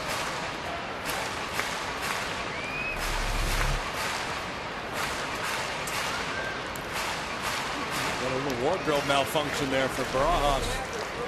The pad underneath his protector, or attached to his protector. That shoulder pad. Yeah, Bob Watson took a foul ball off the tip of his right shoulder. And that hampered him for the rest of his career. A lot more padding now for catchers. Well, there it's still 3-2, and he said I was good for about 1 or 2 throws per game. Moved from behind the plate, played some first base and some outfield after that. Not some, a lot. He's an ecstatic youngster with the rainbow gear on.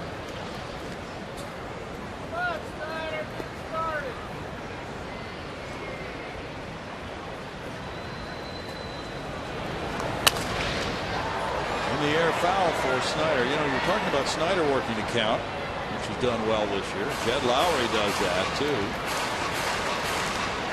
Those 2 guys have really helped to stretch out an inning against an opposing pitcher.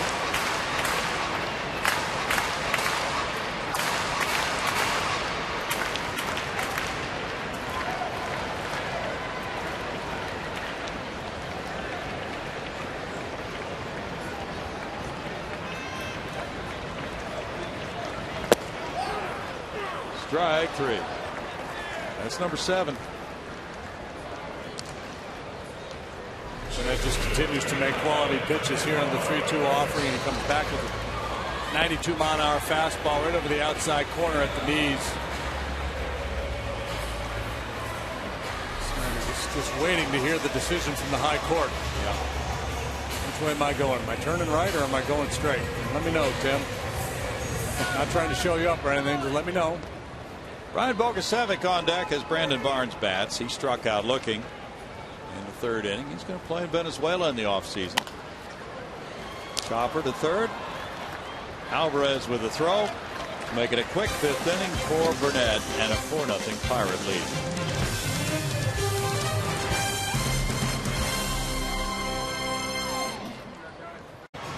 And the Astros, who had a 0-0 game going to the 5th, now trying to get some good shutdown pitching from this point on so their offense can go to work against A.J. Burnett, who's been tough. Burnett has allowed just 2 hits through the first 5 innings. orange-clad folks are hoping to see some offense when the bottom of the 6th inning comes around. For right now, it's Mickey Story, and it'll be Harrison leading it off with McCutchen and Sanchez to follow in the Pirates' 6th inning.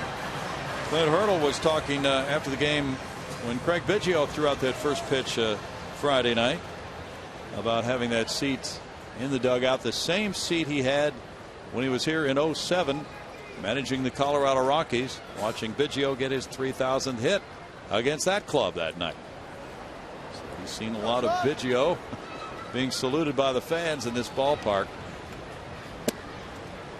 There is strike one. Harrison with 2 hits and a run scored, having a nice day so far. He also made that throw to the plate to get Jose Altuve trying to score.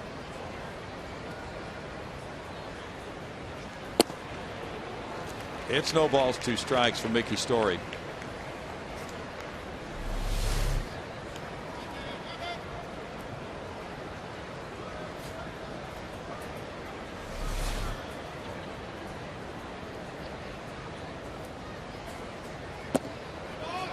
One and 2.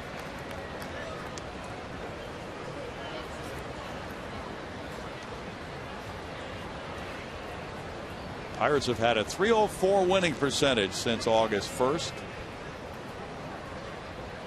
They had a .318 winning percentage the final 2 months last year. 2 balls, 2 strikes.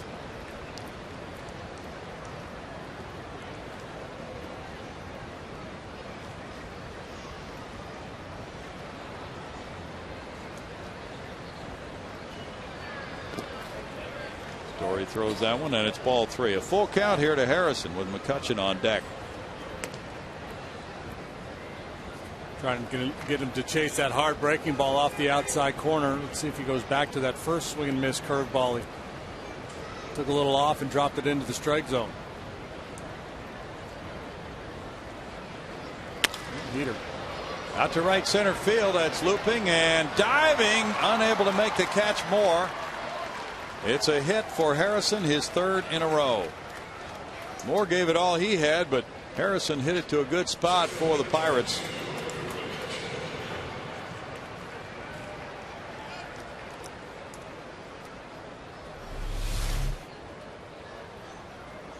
Hopefully McCartney can be as good as Harrison is here at Minute Maid Park.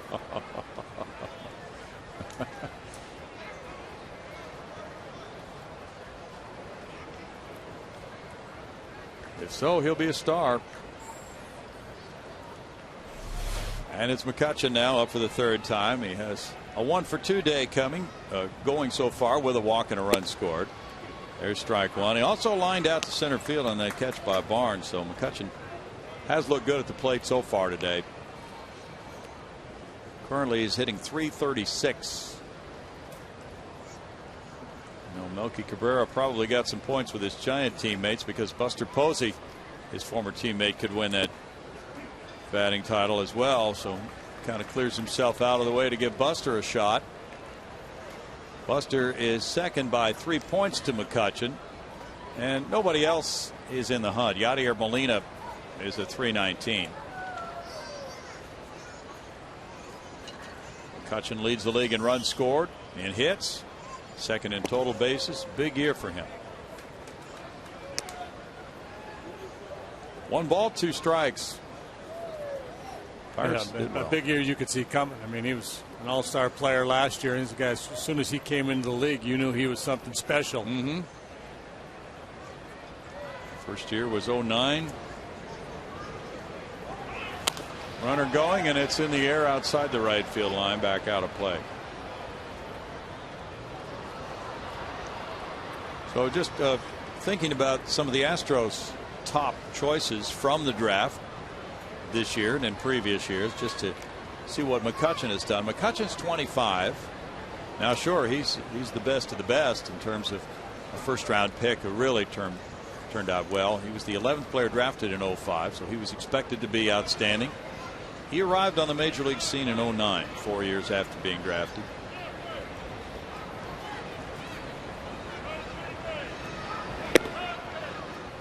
Pitch out there, takes the count to 2 balls, 2 strikes.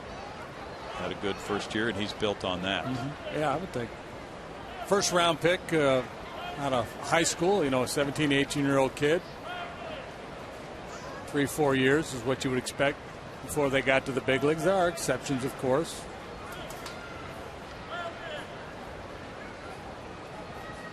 Runner goes. That's whacked a long way to left center field. Barnes watching the flight of this one. And that ball bangs off the wall, stays in play in left center, scores a run to make it 5-0. An RBI double for McCutchen. Well, that looked like he might have hit it well enough to get it out of here, but Sevens for the run producing double, his 27th of the year, giving him 93 runs batted in. McCutchen's right on the ball today. He's had a couple 4-hit games against the Astros already this year. Bangs that one off the wall just above the Pirate bullpen. 2 hits, a walk, and the best ball he hit all day went for an out. He hit that screaming line drive to center field. He hit that ball harder than even this one. Now Bogusevic's running out to center field. Barnes coming in. The pitcher will go into the number 8 spot. Bogusevic will bat 9th, playing center field and leading off the next inning. We'll be right back.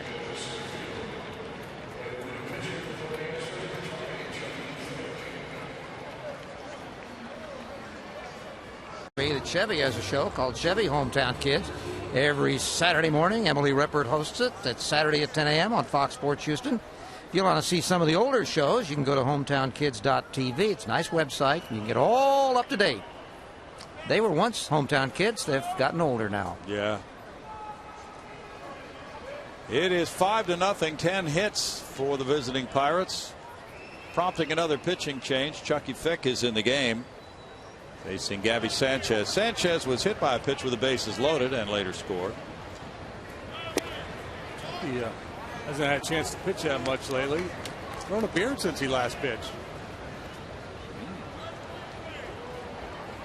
That was 4 days ago at St. Louis. Yeah, he's quick. He's like a chia pet. I think came in a hurry. Bogusevic in center field. Hit in the air, and Wallace chases it up the right field line, going into foul territory, and just about made it. Just a little bit short-armed it there, as he's not quite sure how much room he had. Boy, he went a long way, though. He did. About as far up that line as you can see a first baseman go and make a play. And once he runs that far, it's a little concern where that barrier is, as you mentioned, but yeah, especially when you're running that hard, you don't have a whole lot of time to slam on the brakes. Well, the Cardinals had a right fielder who banged up his knee going into that. Alan Craig last year had to have surgery.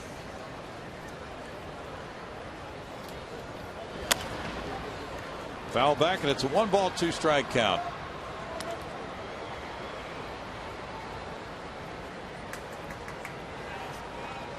A lot of rainbows in the crowd today.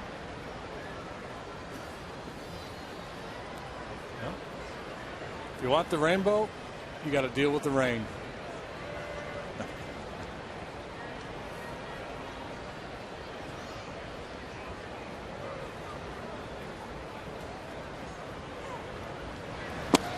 In tied a ball, that makes it 2-2. Well, it's been a great weekend for giveaways with these retro shirts going to the fans, and I really like that bonus giveaway from Friday night, JD, that art print from Opie Otterstadt. Suitable for hanging. Oh yeah, it's already framed.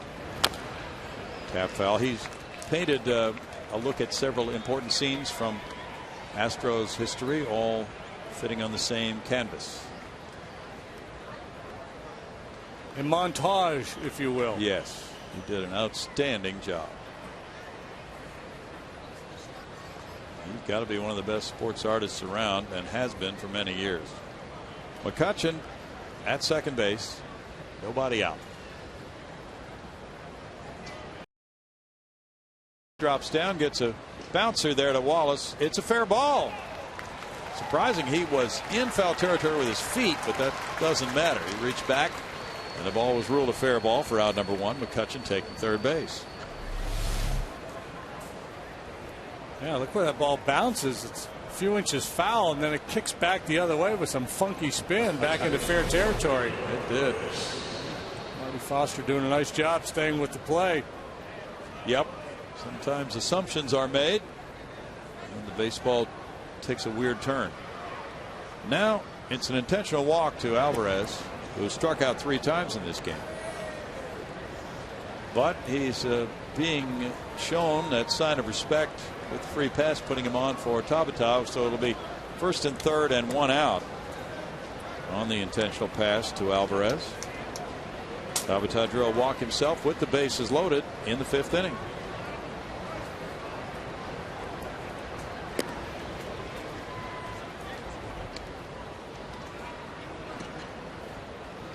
McCutcheon's on there. McCutcheon has scored 103 runs now this season.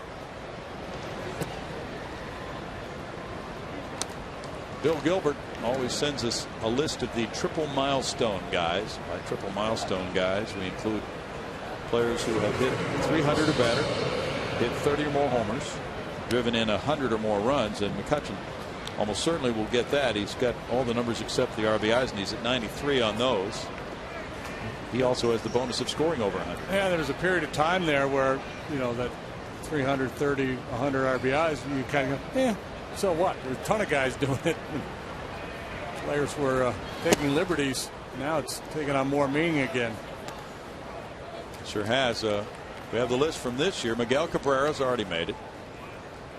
Ryan Braun has made it. Adrian Beltre will make it with a few more runs batted in. Pitch to Tabata, and that's a strike, make it 0-2. Prince Fielder should make it. He needs just a few more homers. And Billy Butler might make it. He has 27 homers, 98 runs batted in as of a few days ago, and a 3.08 average. McCutcheon and Matt Holliday are there in the doorstep. Miguel Cabrera has a chance to win a triple crown. Boy, isn't that something? Hasn't happened since Yaz in '67. He's leading in batting average. He's tied with Josh Hamilton for first in home runs with 42, and he's got a 9 RBI lead over Hamilton in that category. Ooh. And Hamilton's missing a few days with an injury. He's got some sinus problems. Yeah, that's what it is. It's a sinus, not an injury. Well, he's got an injured sinus cavity. A strained sinus cavity. That's chopped and it goes foul. Well, we've heard of these. You can have a fractured sinus, right? For instance, if you would get hit in the face with a baseball, I think it's possible. Yeah.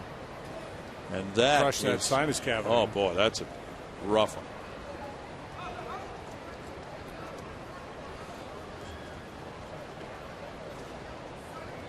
Yeah, those triple milestone guys are really the cream of the crop.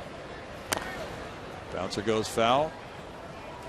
And that's in one season. And the guys who do it over and over and over again are on Hall of Fame paths in their career.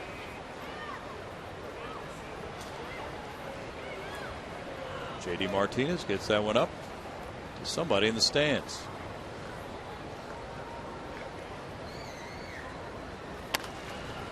Oop, got away with one there. He sure did. You see him pound his glove in frustration. He knew he'd missed his spot. Now, you've talked about this. Sometimes a pitcher will throw 5 or 6 innings, and he'll be interviewed after the game and say, well, I made one mistake. But sometimes pitchers forget about balls like that. Yeah. It's a mistake, but it was fouled off. It didn't hurt him. You know, that's the one everybody focuses on. The story is he made one mistake because the mistake got hit in the second deck. He got beat with that one mistake, but even a guy who pitches a complete game, throws 120 pitches, he's going to make a number of mistakes over the course of that game, missing his spot. And that's what a pitcher's talking about when they're talking about making a mistake. It wasn't so much his pitch selection, but his pitch execution. And then you get into the whole thing about pitch selection and his decision making as well. Struck him out. So you might say, pitcher might say, hey, gee, I only made a couple of mistakes, but a pitching coach might argue, well, you made a lot of mistakes in that you didn't use your curveball enough, or you didn't get your changeup going, or you didn't establish inside. Kevin Correa was talking last night about that changeup, and Jason Castro hit it for the home run that decided the game, and he had thrown a number of really good changeups before that, but that one, he said, caught too much of the plate. Barmes fouls it back. Well, if a guy throws 120 pitches, he has a lot of opportunities to make mistakes. Yeah, there's sometimes you get beat on pitches that aren't mistakes. You make a pretty good pitch, a pitch you normally would have success with, but a good hitter just put a good swing on it and beat you.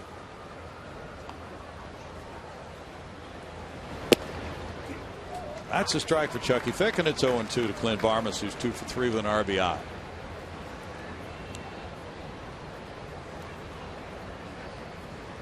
Runners at first and third, and it's a 5-0 Pirate lead. They've out-hit the Astros 10-2. And a strikeout ends it in the Buccos 6. They come up with a run on 2 hits. They strand 2, and they stretch their lead to 5-0. Sixth inning, we were talking about triple milestone guys, and you mentioned the Triple Crown candidate, Miguel Cabrera. Look at that season, JD. Yeah, pretty impressive stuff, and there's a lot of folks that would argue that he is not the MVP in the American League. You can certainly make a compelling case for Mike Trout, but boy, if he wins the Triple Crown, I sure hope he gets the MVP. Yeah. That's pretty hard to deny, that kind of a compelling year. But if Detroit doesn't make the playoffs, some people may find that influential in the voting. Yeah, that's too bad too. It is. Brian Bogusevic is up for the first time in the 9th spot in the lineup. Just wish they would rename that award and just Player of the Year. Absolutely. But and we talked about this the other night. There is precedent. Ted Williams twice won Triple Crowns, but did not receive the MVP award. Ted was not very popular with the writers. No. Bogusevic with a high drive to center. McCutchen back. 1 out for Burnett. Again, we talked about it with Martinez. Guys with power that has not been able to manifest itself, in the games. And to be able to hit a ball that far, that high, that's raw power there from Bogusevic, but he just has not been able to put it together yet.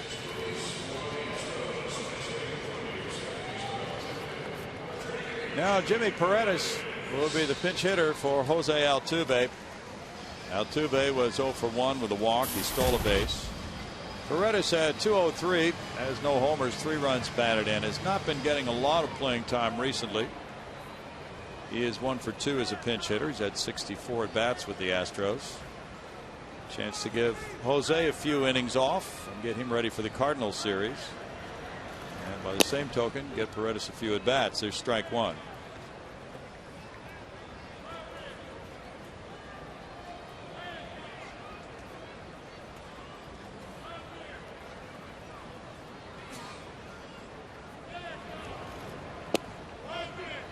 In for a strike, and it's 0-2.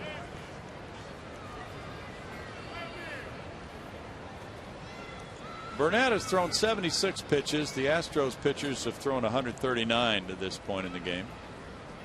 We're out trying them. And there's a swing and a miss for strikeout number 8. Jimmy just didn't look like he was ready to hit in that AB.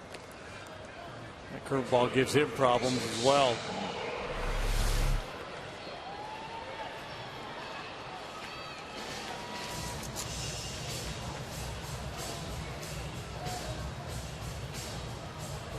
Two down, and Scott Moore will be next. He has a double and a single.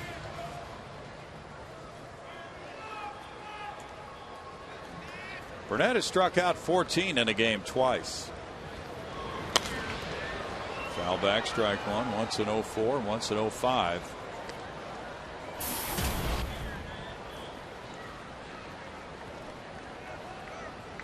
Well, if not for this man right here, Burnett would have a no-hitter going. Yes.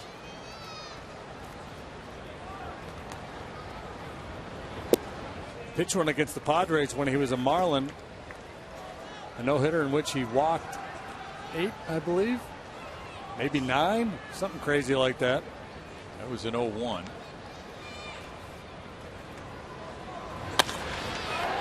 Out to right center field, hit well by Moore, and that is a long ball for Scott Moore. Into the Astros bullpen, number 9. He is 3 for 3 in this game and has all 3 Astros hits. He needs a triple for the cycle. Like I said, if not for that man, A.J. Burnett would have a shutout going. 9 homers, 24 runs batted in for Scott Moore.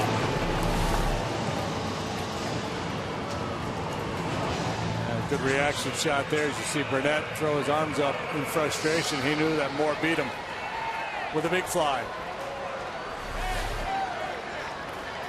Now the Astros are on the board trailing by 4 with Brett Wallace coming up.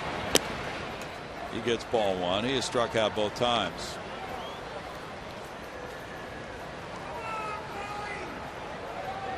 So Moore takes Burnett deep, and that's the 18th home run surrendered by A.J. in 186 innings. Well, he's going to be ostracized in his own dugout because Burnett is just wearing everybody else out, and he owns Burnett, and the guys are going to be like, "You're making us look bad, dude." He's showing that it can be done. 3 for 3 today. That gives him 6 hits and 11 career at bats with 2 homers off Burnett. He drops that in for a strike to make it 1-2 on Wallace. But still, the Pirates have a 4-run lead, and Wallace tries to prolong the inning with Fernando Martinez on deck. The Astros have been out hit 10-3. Pirates have stranded 11. And that strikeout number 9 in the 6th inning. Moore goes deep. Here's number 9 for him, and it's 5-1 Pittsburgh.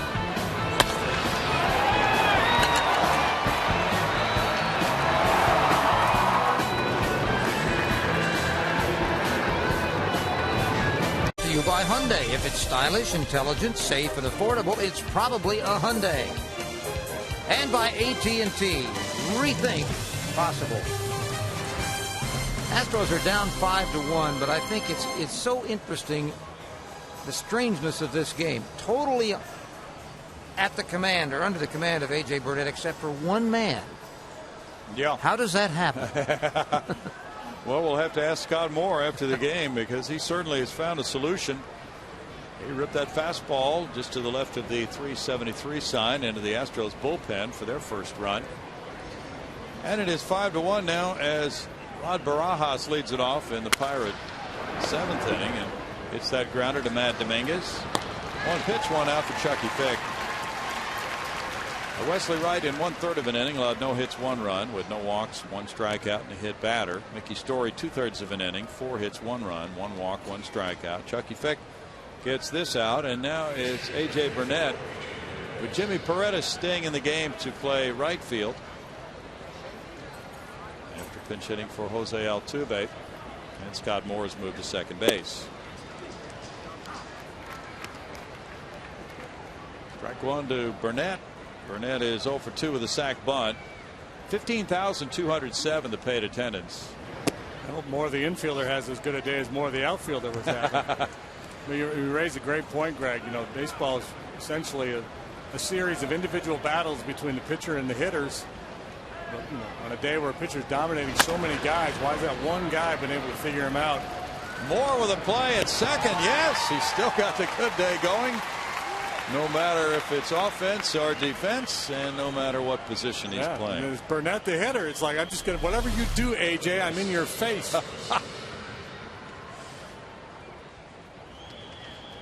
Burnett would be trying to hail a cab after the game. Scott would jump into it ahead of him. Hang with him, pal. 2 down. Good play by Scott Moore.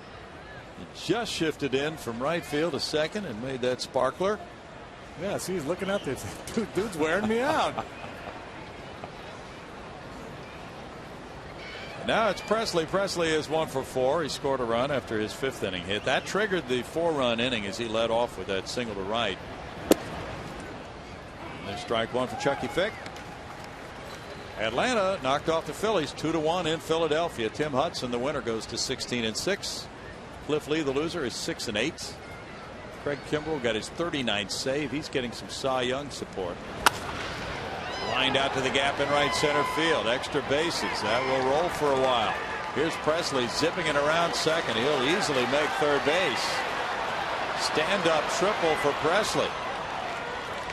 That's his 7th three-base hit of the year.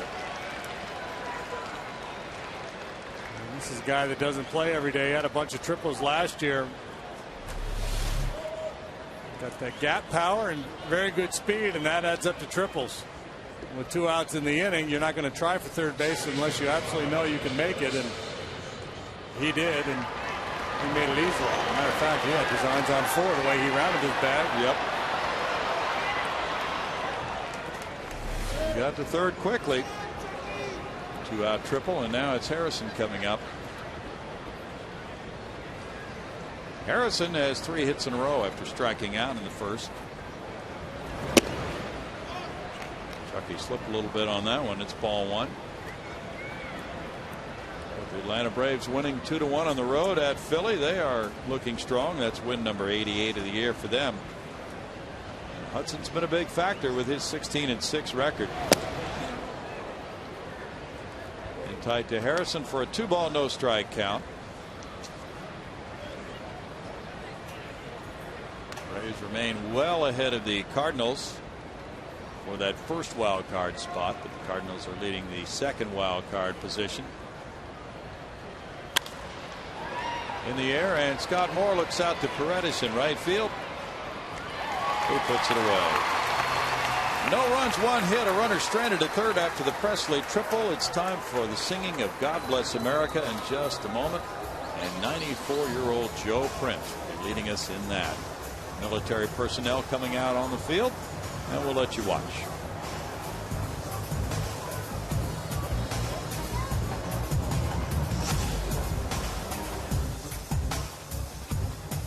And now, ladies and gentlemen, as part of this season's Home Sweet Home program, the Astros and Budweiser are proud and honored to be able to welcome to this afternoon's game service members who have recently returned home from overseas deployment.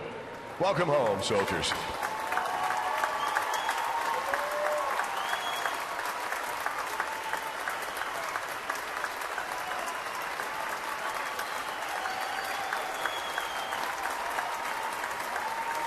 Joe Prince celebrated his 94th birthday last week. He is a World War II veteran, and we invite you to join him now as we honor all the servicemen and women around the world who protect our freedom every day and our great nation with the singing of God Bless America. God bless America, land that I love. Stand beside her and guide her through the night with the light from above. From the mountains to the prairies to the oceans wide with foam, God bless America, my home, sweet home. God bless America, my home, sweet home.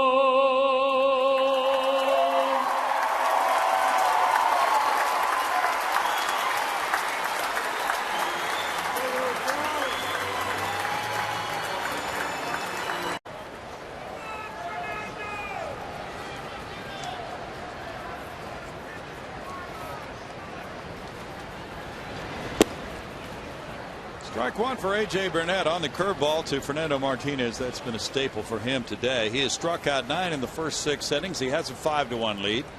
His Pirates have out-hit the Astros 11-3. And Fernando is 0 for 2 against him. Fouls that one. It's no balls, 2 strikes. Burnett trying to be one of the few pitchers since 2005 with 100 wins at least. It would be number 12 if he gets this one today. Jared Hughes is warming up for the Pirates. 85 pitches in the bank so far for Burnett.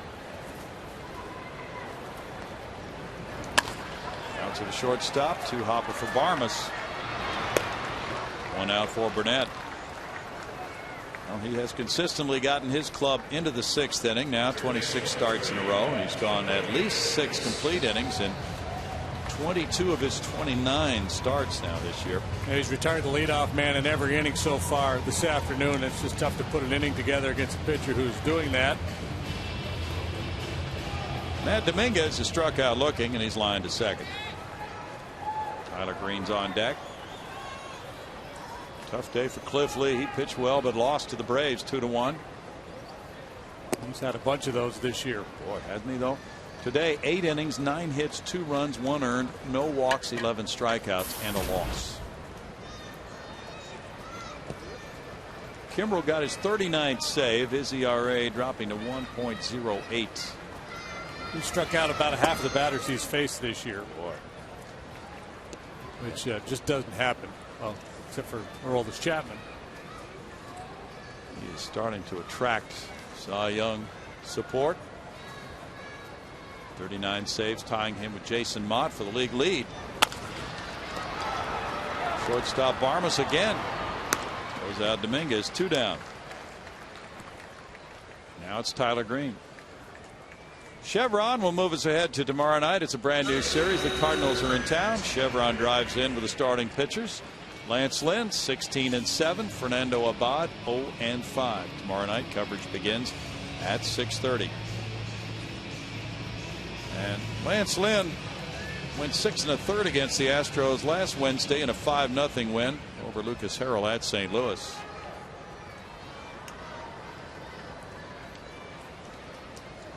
Fernando Abad drew Kyle Loesch in the opener of that series. Loesch beat him 4-1, but Abad threw the ball pretty well. He gave up 3 runs in 5 innings, but didn't walk anybody. A little tap to third. Alvarez makes it a quick 7th inning, and it's 5-1 Buccos.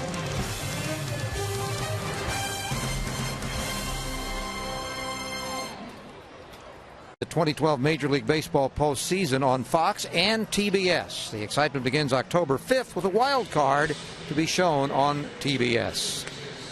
Well, the Astros season may be drawing to a close, but there will be baseball played of import for some time. And though we may not be working it, we will all be watching it, won't we, Brownie? You bet we will. Yeah, this could be a really wild postseason, especially with those play-in games, as they call them, the wild card playoff games. Winner goes on, loser goes home. A lot of folks, of course, love that type of sudden death scenario. It's been very effective in the NCAA basketball championships down through the years. And Ariel Del Rosario comes in, trying to lower his ERA of 8.82. EDR called up after the September 1st deadline had passed to help provide some support. The Astros bullpen has not had many opportunities since his recall. Changed his mechanics a little bit. He's trying to work from a little bit lower arm angle to see if he had success there. It's a work in progress. You see overall this year he's only worked 17 games at the big league level, has that high ERA. He gets the 8th inning. Chucky Fick in his 2 innings allowed 1 hit, no runs. He had 1 walk, struck out 2. The walk was intentional. McCutchen, who has had a couple of hits today, a double and a single, also has a walk. He's driven in a run. His seasonal numbers, as you can see, his batting average up to .338, so he's gained 2 points in this game. And there's ball 1. Pirates, of course, a team that has accumulated many batting titles down through the years. The Wiener boys, Paul and Lloyd, and great hitters they've had in their organization. So he could join that long list of Pirate batting leaders. Bill Madlock? Madlock did it. Did Parker win one? He might have. Not sure. He certainly contended if he didn't win. 2 balls and a strike. Tampa Bay shut out Toronto 3-0. A win for Jeremy Hellickson to go to 9-10. And Fernando Rodney got his 44th save. That pitch is low, and it's 3-1. Well, the Rays are now 83-70. If Oakland loses to the Yankees, the Rays would be 2.5 back in the wild card race on the second wild card team. Baltimore has lost 2-1 at Boston. In for a strike. That makes it 3-2. Mets got a run in the bottom of the ninth and walked off with a 3-2 win over Miami. Parnell beating Webb.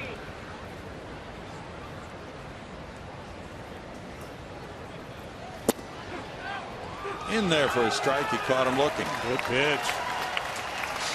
Hudson backing away, heading towards the dugout before the call was even made. Laredo fastball, bottom of the knees, outside third. Very nice. Quality work.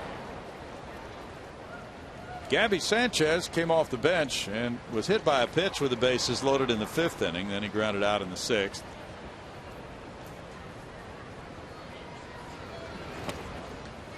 Dave Parker won batting titles for the Pirates in 1977 and 1978. Okay, forgot that. And Madlock in 81 and 83. The most recent one, Freddie Sanchez in 2006, hit 344. Had 25 in all, a whole bunch of them by Hannes Wagner. Yeah. 2 balls, no strikes. How about the Wiener boys? How did they do? Yeah, Paul won in 27 and 34. I don't think Lloyd ever got one. Paul won again in 36. It's 3-0. Minnesota dumped Detroit 10-4 at Detroit in game 1 of a twin bill.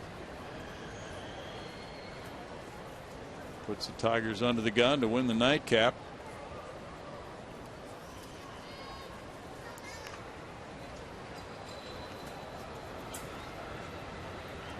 The Tigers really don't look like a shot to take a wild card position, so it looks like win the division or go home for Detroit.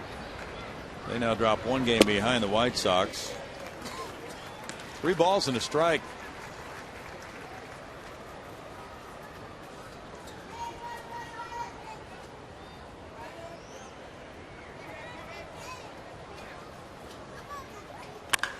That's ripped on a line toward the left field corner. That one will reach the wall.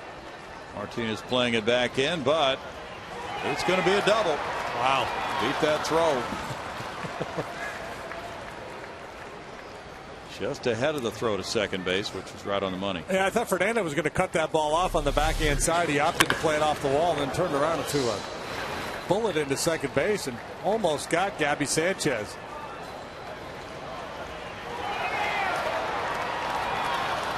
He made it very close. Sanchez picks up the double, and now it's Alvarez batting. Alvarez has struck out 3 times and he's walked intentionally. Little dunker out, and the shift was on, so he gets it through into left field. And here's the throw to the plate from Martinez. The tag, safe, and it's 6-1. The throw pulled Snyder away from home plate. He tried to lunge back for the tag on Sanchez, and Sanchez was able to get in to make it a 6-1 lead. Well, they've had some soft hits in this game. Close play at home plate. I thought they got him. We'll see the tag play here. Looked like the foot got in just before that tag was applied on the shoulder. So Martinez called upon to make a couple of strong throws. This one just a little bit offline, and good call. And Alvarez wound up at second after the RBI single. Yeah, they're giving Elton John a run in the soft hits category in this game. 6-1 lead. It's a smash into center field. That should make it 7-1. Bogusevic over. RBI single. And the Buccos lead by 6. Nothing soft about that one. Good solid line drive single by Tabata. 3 straight hits after the impressive strikeout looking on McCutcheon. Ball came back over the heart of the plate on him. And that's the tough thing with that sidearm delivery when you're trying to come all the way across the plate to the outside corner to a right-handed hitter. It's tough to execute that pitch. It has a tendency to run back the other way.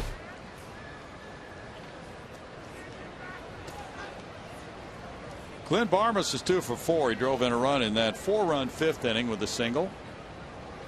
That's 14 Pittsburgh hits today, 3 for the Astros. And that one's fouled off Snyder for strike 1.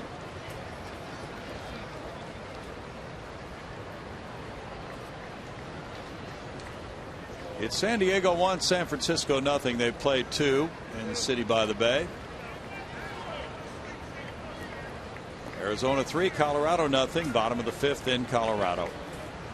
Texas and Seattle scoreless after 2. Cardinals are batting in the 8th, leading 4-3 at Chicago. Pete Kozma hit his first homer. For the Cubs, Alfonso Soriano belted number 31. Barmas looks at a ball to make him 1-1, or make it 2-1 now. White Sox are scoreless at Anaheim against the Angels in the top of the 5th inning. Against Jared Weaver.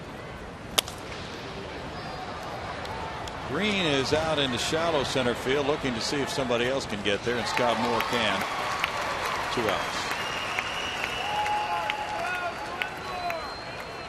Gavin Floyd pitching well for the White Sox so far in that 0-0 game. A very big one for the Sox against the Angels. The loser of that one is going to be dealt an interesting setback at this time of year. Only about 10 days to go in the race, so those losses come hard for teams in contention about this time of the year.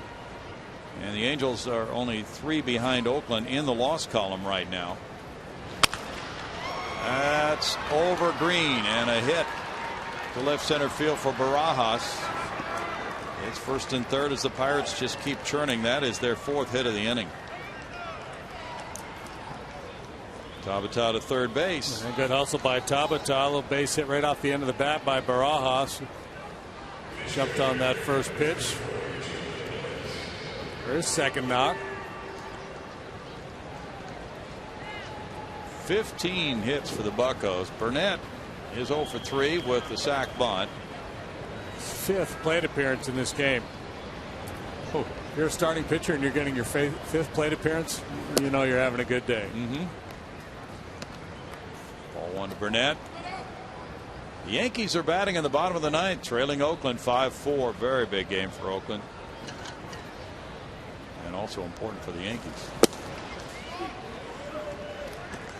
Strike makes it 1-1.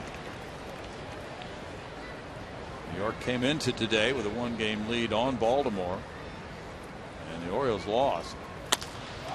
Punched into right field, and Burnett joins the hit parade to make it 8-1. Only his 4th hit of the year. That drives in his 2nd run of the season. It's a 5-hit inning for the Pirates.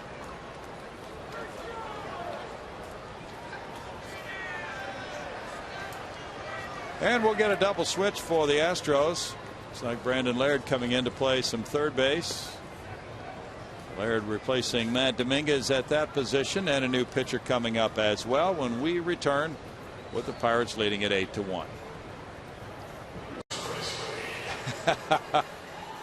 And so there's some entertainment there. Meanwhile, Reiner Cruz takes over with a 1-1 record, a 6.32 ERA. He's pitcher number 6 for the Astros today. Pirates threatening to bat around for the 2nd time in this ball game. EDR, after striking out Andrew McCutchen most impressively, just really struggled. 5 of the next 6 hitters reached against him with base hits. Brandon Laird enters at the same time in the double switch at third base. So he goes into the number 8 spot in the order. He'll be due up 2nd in the bottom half of the inning. Presley is the batter. He has 2 hits, including a triple.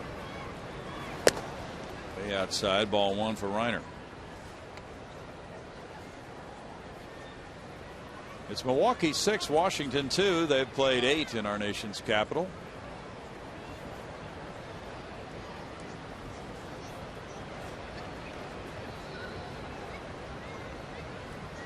Oakland has knocked off the Yankees 5-4. 2 balls, no strikes. But the Yankees maintain their 1-game lead on Baltimore, which also lost. The A's are now 20 games over 500, 86 and 66.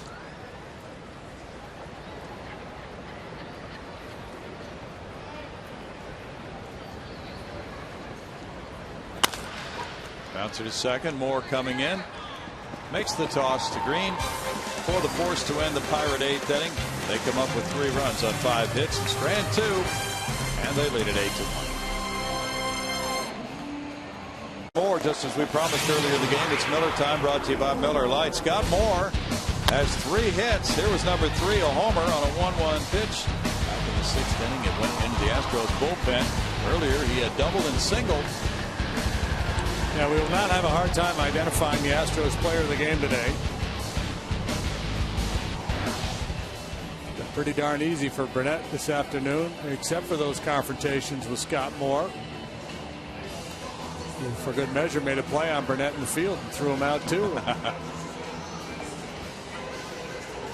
Well, Burnett is warming up for the bottom of the 8th inning with that big lead of 8-1, shooting for his 16th win of the year, and it'll be Chris Snyder leading it off. Then Laird, then Bogusevic due to bat for the Astros.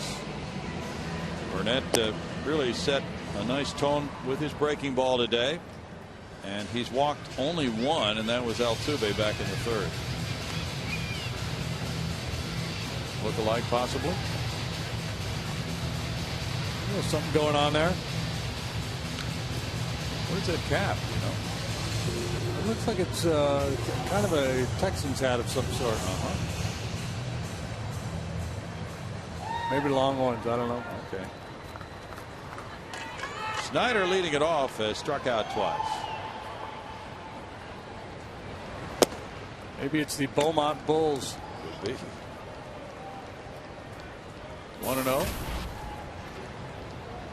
Today's the anniversary of Merkel's boner. More famous plays in baseball history. 1908. Fred Merkel, just 19 years of age, a part-time player for the Giants.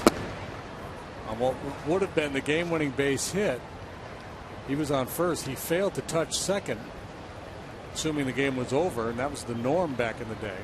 But the Cubs grabbed the ball, went and tagged second, appealed to the umpire. They got the calls. They called it a tie game. They replayed it, and the Cubs won, and ended up winning the pennant. Yeah, and as you say, that was kind of the norm of the day.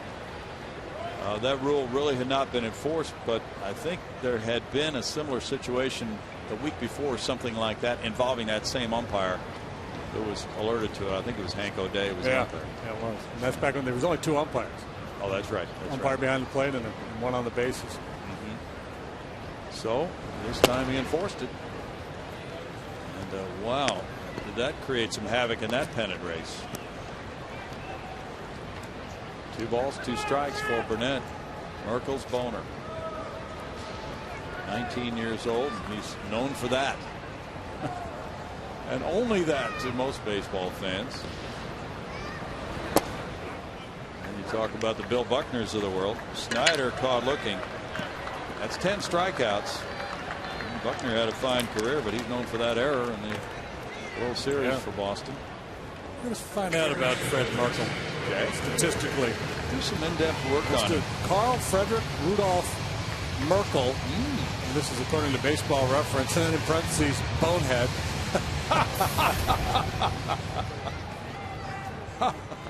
Wonder if he responded to that nickname. He's a lifetime 273 hitter. Okay. Not all bad here. Brandon Laird up for the first time, gets ball 1. Playing about 16 years in the big leagues. He was able to shake it off, JD. Brandon's had 18 at-bats with 5 hits, including a homer. It's 2-0. It was like the Charlie Brown of his day, right? Bonehead Merkel. Exactly. Why didn't you touch second base? Well, apparently it was just routine for players to peel off and head for the clubhouse, which was in center field. Then kind of take a shortcut because the game was over, they thought. out of play. And, you know, a lot of stories have been written about that. Who knows what the real fact of it was, but some of the stories have indicated, well, you know, the infielders were calling for the baseball, but by then the crowd was on the field and they got a ball from somewhere. Yeah. And threw it in. Who knows if that was the one that had been in play. It's lined into left field. Well, it might be garbage time, but Laird cashes in on his at bat here in the 8th inning. A nice line drive hit. That's hit number 4 for the Astros. The first by any Astro other than Moore.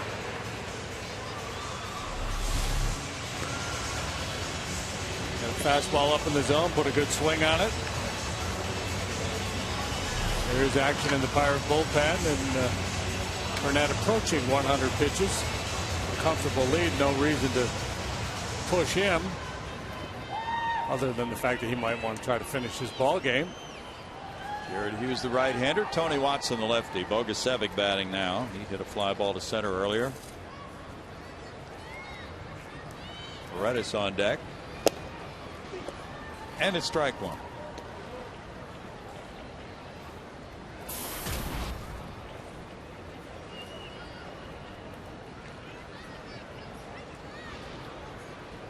Apparently, Brad Ausmus's Israeli club is playing Spain. So this is a qualifying tournament to get into the World Baseball Classic that will be played in the spring. Is that what this is all about? Yes. And that game is tonight between Israel and Spain. Got a point spread? Nope. I think Sean Green is on that team. He is. Bogusevic looking at the umpire, arguing that he got hit by that pitch. Let's see what the call is. He wants to know. And he's questioning Tim Timmons, pointing to his foot, saying the pitch hit him on the foot, but Timmons apparently did not agree with that. Now Tony DeFrancesco coming out.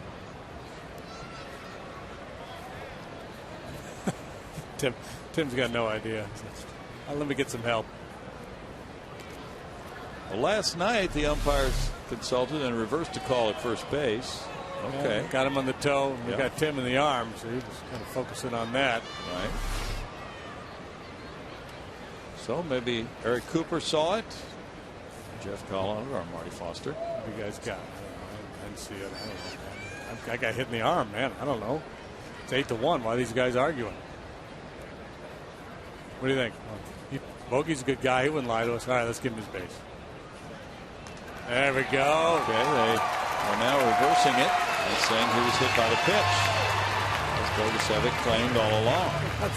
I'm not sure that any one of those 4 guys came in and said that they knew definitively that he got hit by that ball. You didn't get the sense that any one of those guys was taking charge going, yeah, here's how I saw it. It was like, what's your best guess, fellas? Bogey wouldn't lie to us. No. And the count was 0-2 when he got hit. So a very favorable outcome for the Astros. And now they have 2 men on and 1 out for Jimmy Paredes. Paredes struck out in the 6th inning.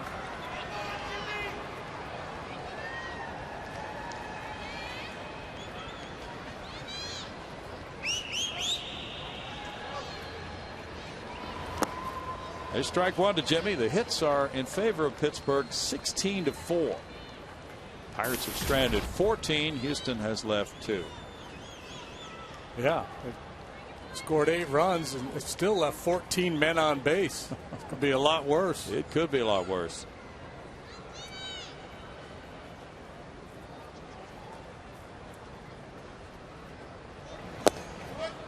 It's a 1-ball, 1-strike count.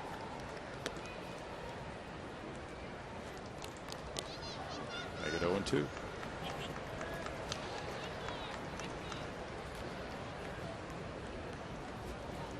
Burnett's thrown 104 pitches. He has 1 complete game, and that was a shutout this year. And he gets a K. Number 11. With Moore coming up, and Moore's 3 for 3 in this game against Burnett. Double, single, homer.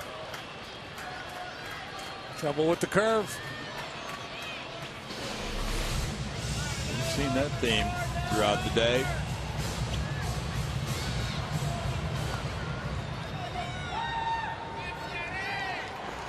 Moore hit his double just inside the left field line. He got a hit at second base up the middle and home run to right center. So now can he make it a 4-for-4 day against A.J. Burnett? You know, we wonder things all the time that are very trivial about this sport. So I'll throw this out there. Okay, let's say Burnett wins this game 8-1 and goes the distance. And Scott Moore goes 4-for-4 against him. That would be pretty unusual in a major league game, wouldn't you think? Yeah, it would go back to that conversation we had earlier. You know, if one guy could go 4-for-4, you know, especially none of them are cheap. He hits the ball well. So wouldn't you think that, well, the guy's doesn't have his best stuff, or he's making some mistakes, and other guys would take advantage of that as well. But it hasn't been the case. He's been really, really good, but Moore's just beaten him. And Moore puts one in the air to left field. Presley with the catch to end the 8th inning with no runs, a hit, and a man stranded. Moving to the 9th, it's 8-1 Pirates. Hyundai, if it's stylish, intelligent, safe, and affordable, it's probably a Hyundai. Stay with us. Greg Lucas on the set out in left field. We'll have Astros live post game with AT HOU coming up following the game. Of course, the Astros have a big rally coming up in the bottom of the 9th that will delay things a little bit. Let's send it back to Bill Brown and Jim DeShays. Thank you, Greg. Greg, a man who is working very hard today, pre and post game duties as well as his normal duties, and he's the guy from now on through the rest of the season, hosting the pre and post game. As we finish it on out for 2012, this is game number 153. So just 9 remaining after tonight. Here's Josh Harrison leading it off. It is 8-1 Pirates. Harrison has 3 singles in 5 at bats. Well, we have 3 here with the Cardinals, and then an off day for travel, and then 3 in Milwaukee, 3 in Chicago. We can do that, JD. Can handle it, Brownie. We can push through it. Strike one. Actually, September's been more of an upbeat month with a 10-10 record for the Astros coming into this game. And an opportunity with the Cardinals coming in after they swept the Astros in St. Louis to impact the wild card race. This fly ball hits for the seats. Good game for the Dodgers tonight as they try to hang in there. They're in Cincinnati. Cincinnati just clinched the division. Clayton Kershaw is going to start for the Dodgers tonight. He's had that hip problem. There's been some speculation as to whether he would go or not, but as of now, he's supposed to be the guy. The Dodgers averaging 2.7 runs per game in the month of September. After acquiring all that talent in the trade with the Red Sox. Go figure. Yeah, they picked up something like $275 million in salary obligations in that trade. I think Beckett has pitched reasonably well for them, hasn't he? Well, I'm going to find that out, but that sounds right. That would be my assessment. Carl Crawford was hurt when he was traded, so no chance for a contribution this year from him. And they have deep pockets, as we know, so there's a chance that Carl could come around for them. He has about 4 or 5 years remaining on his deal, I believe. Nick Punto has helped a little bit. Chad Qualls is warming up for the Pirates.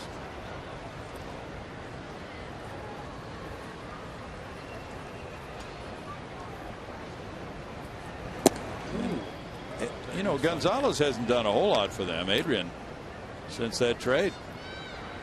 No, Victorino, he came over in a different deal. He's hitting 225.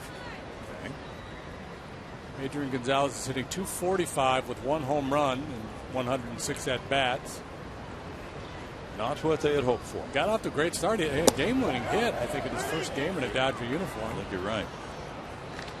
Anthony Ramirez hitting 257 with a 310 on base and a 458 slugging. So he's contributed. He's hit 10 bombs, driven in 42.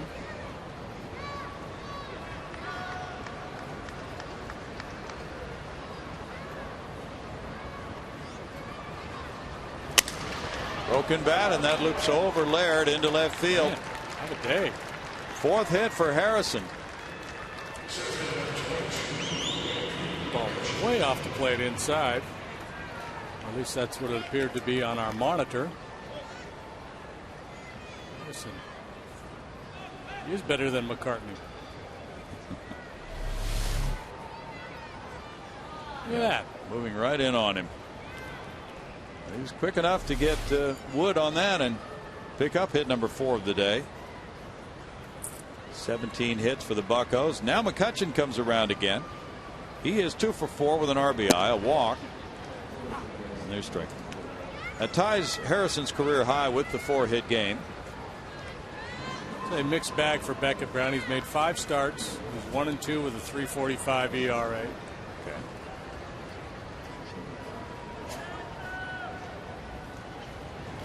Much better than he was in Boston, though. No balls, 2 strikes to McCutchen. McCutchen right now is at 337 on his batting average. So with 2 hits today is 188. 12 more to get to 200. They'll have 10 more games. Off the mask of Snyder. He'll probably play in all 10 of those if it's possible for him to do so. I can tell you what kind of day Chris Snyder's having with this reaction right here after getting dinged with that foul tip. He wants to drop the gear. But being the gamer that he is, he picks it back up, straps it back on, he'll squat down and put down a couple more fingers. Such a tough year for these Astros catchers. Boy, they've been through the mill. This club has surrendered 764 runs this year. Off the end of the bat to shortstop. Green tossing. Here's the middleman. Not in time on the relay from Scott Moore. And it's a 6-4 play on out number 1. You know, regarding the batting title now, it's going to be fun to watch how it's handled with McCutchen. You know, does he go to the final day and sit out if he has a lead over Posey and that sort of thing? Does Posey get rested because the Giants have clinched? Steve never takes a day off, JD. No, he's almost out of our picture by the time the ball got to first base on that attempted turn. Ball 1 to Gabby Sanchez. He has a double. He's been hit by a pitch. He's scored 2 runs in this game. Milwaukee's trying to close out Washington. The Nationals are batting in the bottom of the 9th, trailing the Brewers 6-2. John Axford's in the game. Now, Milwaukee cannot afford a misstep at all, so the closer in with a 4-run lead.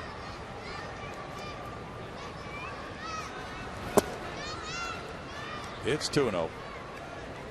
It's interesting because, you know, we're all aware of the flaws, the statistical flaws in batting average. Doesn't really tell that much of a story, but we still cling to that, you know, the batting crown, the batting title. It's so much part of the history of the game, but really you might see a day where, you know, they use OPS. Who's the batting leader? Who's right. The guy with the highest on base plus slugging. Interesting. Swing and a miss there by Sanchez makes it 2-1. Cardinals are winning 6-3 as they bat in the 9th inning at Chicago. And Milwaukee also winning. If that trend continues, St. Louis retains its 2.5 game lead on the Brewers as the Cardinals head for Houston later tonight. Well, their bullpen has been really worked hard by Mike Matheny lately. Foul back. It's 2-2. Yeah, they're in that final push. He really has to lean heavily on those guys. And the Pirates, check it out, boy. Everybody getting a little piece of the action here this afternoon for Clint Hurdle's group. Harrison having a career day with 4 knocks. Even the pitcher joining in the fun for Clint Hurdle, trying to snap its 5-game losing streak.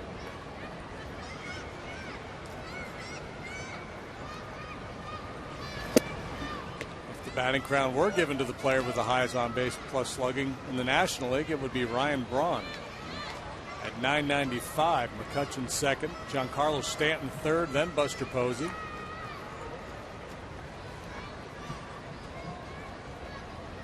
3-2 for Reiner Cruz. McCutchen is not being held on with the 8-1 score. In the air and out of play. The Angels have really broken through against Gavin Floyd. They've scored 4 in the bottom of the 6th inning. And they're still batting with the 4-0 lead. Kendrys Morales hit his 22nd homer. That was a 2-run shot.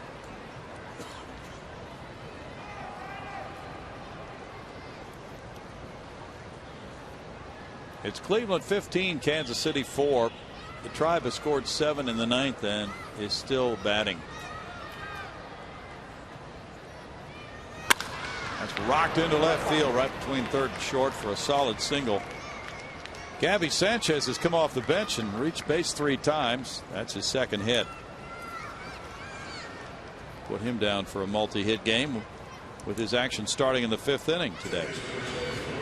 Came in, and when the Astros brought Wesley Wright out of the bullpen with the bases loaded, Sanchez hit for Garrett Jones, got hit by a pitch to drive in the first run of the ball game. Last time up he doubled, now this solid single. Pirates are getting greedy here. My goodness, boys. Did you have a plane to catch? They're looting and pillaging and plundering. Yeah. They say the plane can wait. Alvarez is 1 for 4.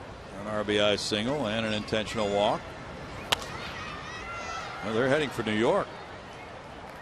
Strike 1 to Alvarez. They've got a long trip ahead. On a night game tomorrow.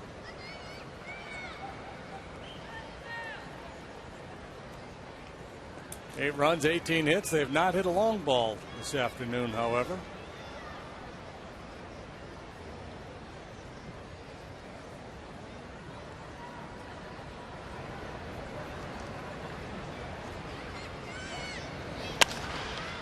Punch foul and out of play. No balls, 2 strikes. Texas got 3 in the top of the 4th at Seattle, and the Rangers lead at 3-0 now. Ryan Dempster on the mound. Home run support from Mike Napoli, number 20, and Giovanni Soto, number 11.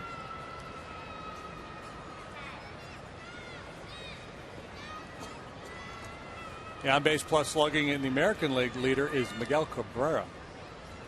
He's up over 1,000. He's the only guy in either league who's done that so far this year. Trout is 2nd, and then Hamilton, then Edwin Encarnacion. It's 1-2.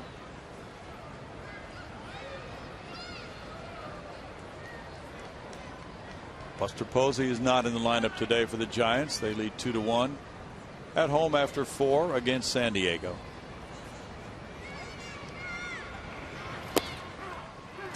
Strike 3. 2 outs now. You know, the asset that Bruce Bochy has with Posey and trying to get him a batting title is he can play him at first base and rest his legs from catching. Yeah, Bruce will do that from time to time during the course of the season. Give Posey a break, but keep his bat in the lineup.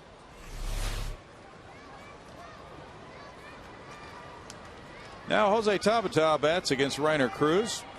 He has driven in 2 runs in this game. He also coming off the bench, as did Sanchez. In that 5th inning, when the Buccos broke through, they broke a scoreless tie with 4 runs.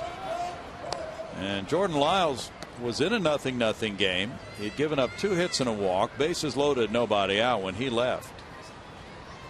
That's when the Pirates really started to spin the wheel. And they're now up 8-1. They scored 4 runs on 4 hits. They also had 2 walks and a hit batter in that big 5th inning. 0-2.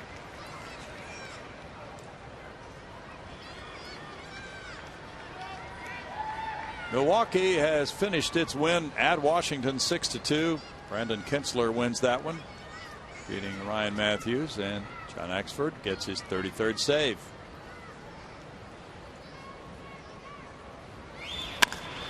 Bouncer, Brandon Laird. Good play to the backhand side as he reached down and took that ball in his glove, then went to the bag for the force play. No runs, 2 hits, 2 men left. Bottom of the 9th coming, 8-1 Pirates. Taking over in center field for the Buccos. A.J. Burnett had a glittering day. Qualls taking over now with a 1-1 record, a 5.48 ERA. Sinker slider.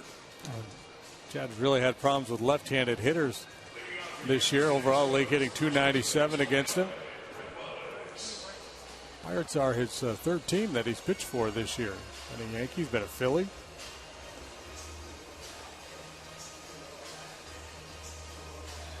There's Marte in center field. Qualls the second-round pick of the Astros in 2000.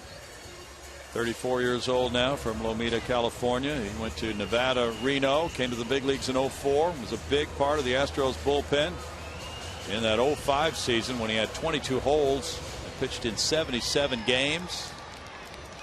Won a game in the league championship series.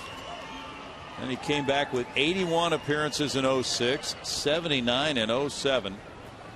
So he averaged almost 80 appearances over a 3-year period for Houston. And he won 19 games, 05 through 07. He delivers to Brett Wallace, and Brett takes strike one. For Burnett, 8 innings of 4-hit 1-run baseball today. Walking 1, hitting a batter, fanning 11.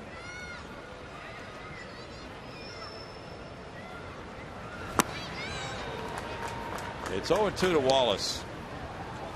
A.J. Burnett in line for win number 16 of the year.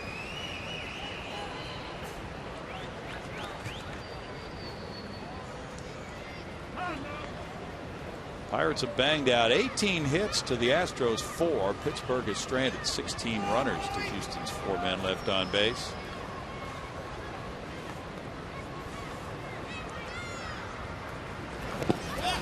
There's a strikeout of Wallace. The pitch in the dirt, and Barajas throws down to first.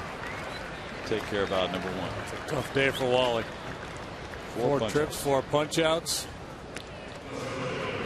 One breaking ball after another that he could not lay off, nor could he hit. Fernando Martinez is 0 for 3.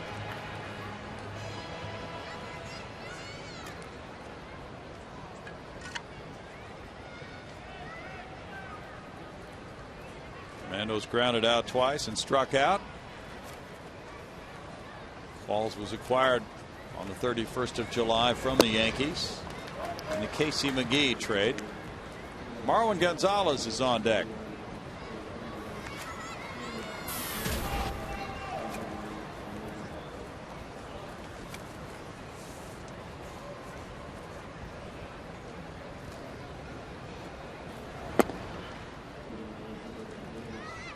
A ball to Fernando Martinez makes it a 1-ball, 1-strike count.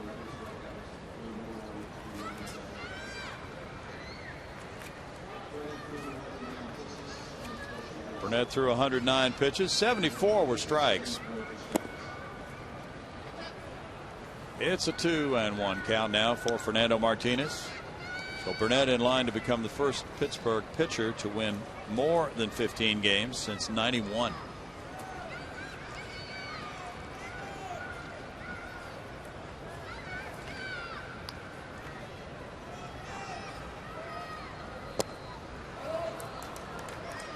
Two balls and 2 strikes.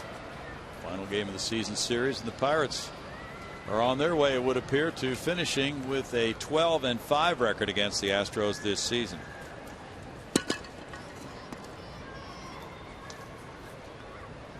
They'll play again next year, though, in interleague play.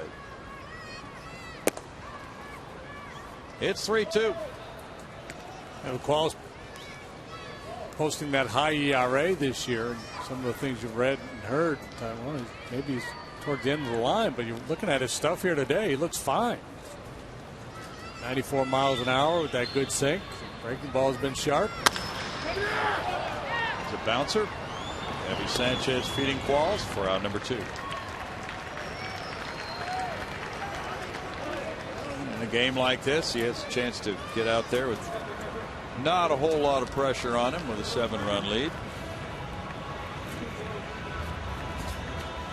Yeah, and I think that's one of the toughest things that pitchers age and the appearances and the innings pile up. It's just the ability to sustain that stuff. You know, if you're used regularly over short bursts, it's one thing to have a few days off and be able to come out and be crisp, but can you keep that good heater and the good movement if you're used 3 out of 4 days like you could in your prime. Marwin Gonzalez is the batter. He's a .232, has 2 homers, 12 runs batted in. He got to start Thursday at shortstop in St. Louis.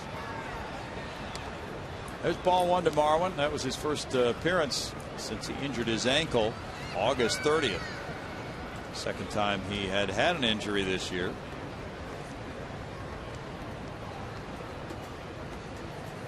Pinch hitting for the pitcher here, Reiner Cruz. And he smacks one that's gloved at first base by Sanchez and taken to the bag for the final out. Pirates win at 8-1. Burnett goes to 16-8. Lyles, the loser, is 4-12. Pittsburgh wins the season series 12 games to 5. Final score as the Buccos snap their 5-game losing streak is Pirates 8, Astros 1.